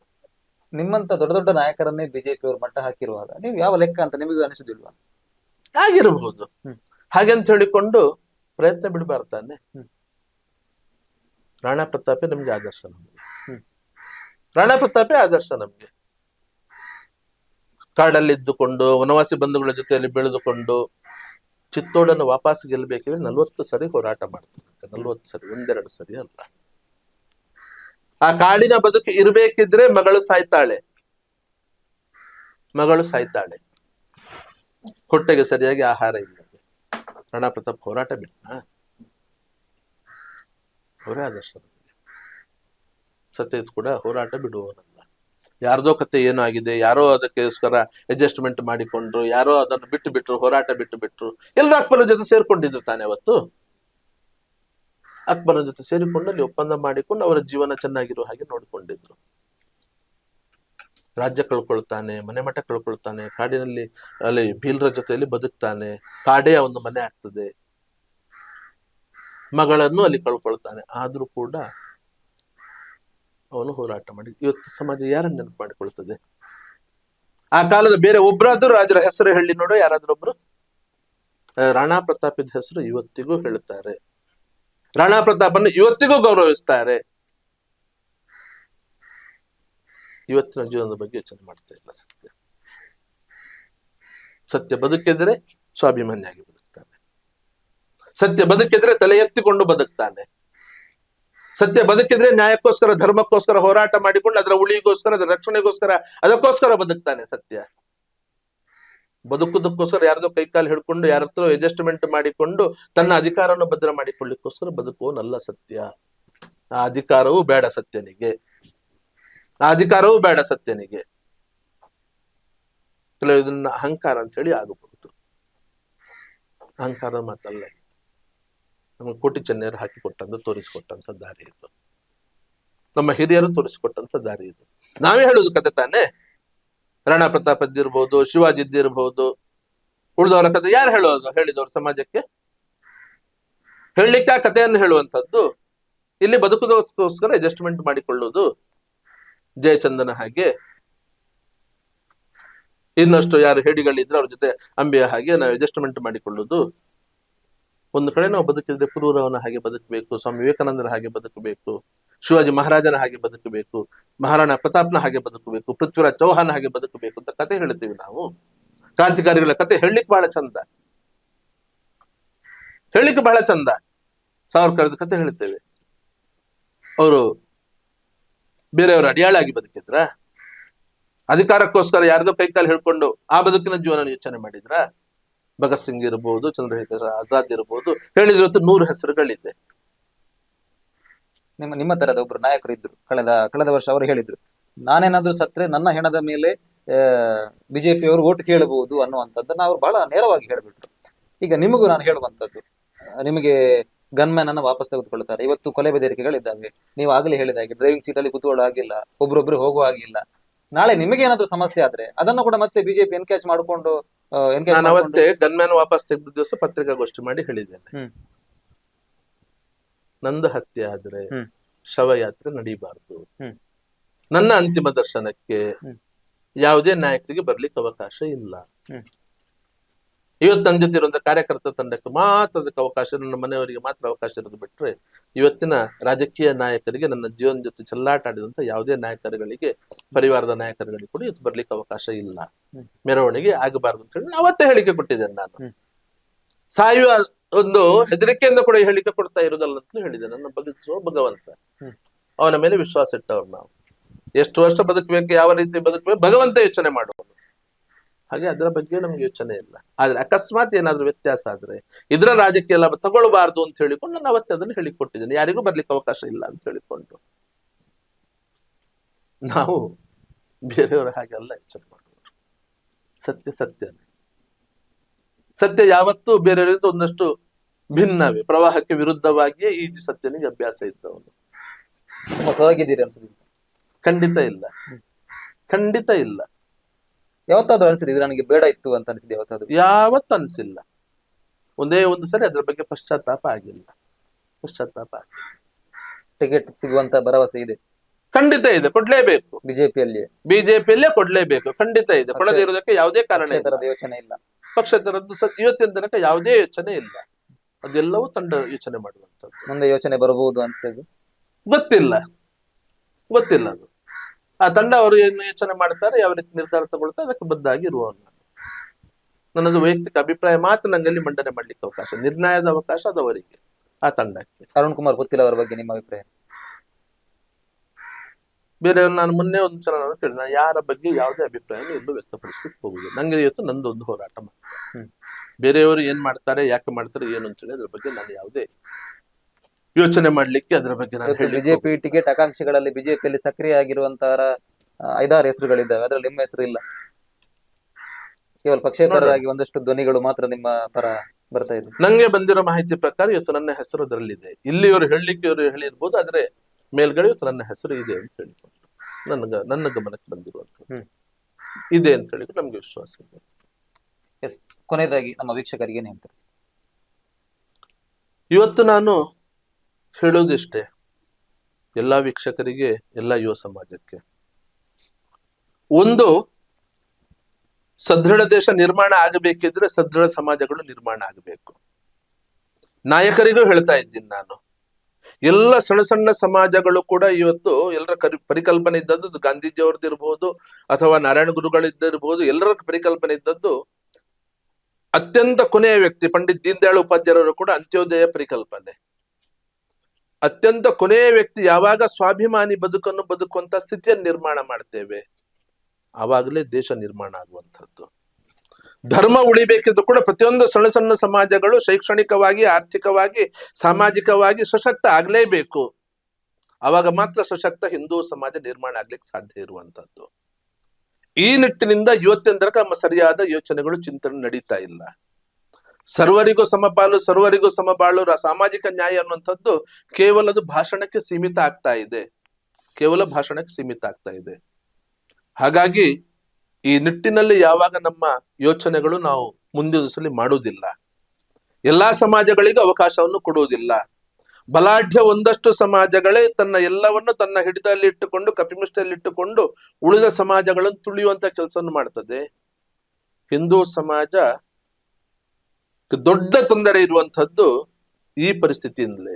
ಇವತ್ತು ಕೇರಳದಲ್ಲಿ ಯಾಕೆ ಹಿಂದುತ್ವ ನೆಲೆಗಟ್ಟನ್ನು ಕಾಣಿಕೊಳ್ಳಿಕ್ ಸಾಧ್ಯ ಆಗ್ತಾ ಇಲ್ಲ ಅಂತ ಕೇಳಿದ್ರೆ, ಜಾತಿ ವ್ಯವಸ್ಥೆಯ, ಜಾತಿ ಪದ್ಧತಿಯ, ಸ್ಪೃಶ್ಯ ಅಸ್ಪೃಶ್ಯತೆಯ ಮೇಲು ಕೀಳಿನ ಆ ಒಂದು ಸಮಸ್ಯೆಗೆ ಬಲಿಯಾಗಿ, ವಿಕೃತ ಕಾನೂನು ನ್ಯಾಯಗಳಿಗೆ, ನೀತಿಗಳಿಗೆ ಅದಕ್ಕೆ ಬಲಿಯಾಗಿ ಸಮಾಜಕ್ಕೆ ಸಮಾಜ ಅವತ್ತು ಕುಸಿತ ಕಂಡಿತ್ತು. ಇವತ್ತು 100 ವರ್ಷಗಳಾದ್ರೂ ಅದರಿಂದ ಸಮಾಜವನ್ನು ಇನ್ನೂ ಹೊರಗೆ ತರ್ಲಿಕ್ಕಾಗಿಲ್ಲ. ಅದೇ ಸ್ಥಿತಿ ಇವತ್ತು ಪಶ್ಚಿಮ ಬಂಗಾಳದಲ್ಲಿ ಕೂಡ ನಿರ್ಮಾಣ ಆಗಿರುವಂತದ್ದು. ಹಾಗಾಗಿ ನಾನು ಹೇಳ್ತಾ ಇರುವಂತದ್ದು, ಸದೃಢ ಭಾರತ ಆಗಬೇಕಿದ್ರೆ ನಾವೇನು ಹೇಳ್ತೇವೆ, ಹಿಂದೂ ಸಮಾಜ ಸಶಕ್ತ ಆಗಬೇಕು ಅಂತ ಹೇಳಿಕೊಂಡು, ಹಿಂದೂ ಸಮಾಜ ನಿಜವಾದ ಅರ್ಥದಲ್ಲಿ ಸಶಕ್ತ ಆಗಬೇಕಿದ್ರೆ ಯಾವುದೋ 4 ಜಾತಿ ಸಮಾಜಗಳು ಮಾತ್ರ ಸದೃಢ ಆಗೋದಲ್ಲ.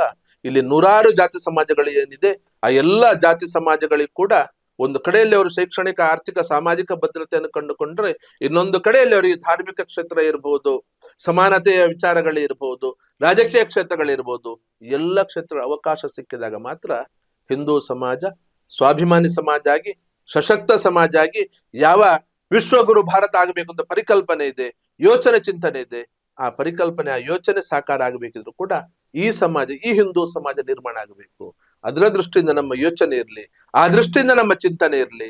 ಸಮಾಜ ಸಶಕ್ತ ಆಗಿದ್ದಾಗ ಹೊರಗಡೆ ಆಕ್ರಮಣಕಾರ ಯಾರೇ ಇರ್ಬೋದು, ಅವನು ಭಯೋತ್ಪಾದಕನಿರ್ಬೋದು, ಮತಾಂತರ ಮಾಡುವ ಮಿಷನರಿ ಇರ್ಬೋದು, ಗೋಕಳ್ಳನೇ ಇರ್ಬೋದು, ಎಲ್ಲ ಆಕ್ರಮಣದಿಂದ ಕೂಡ ಈ ದೇಶವನ್ನು ರಕ್ಷಿಸಲಿಕ್ಕೆ ಸಾಧ್ಯ ಇದೆ.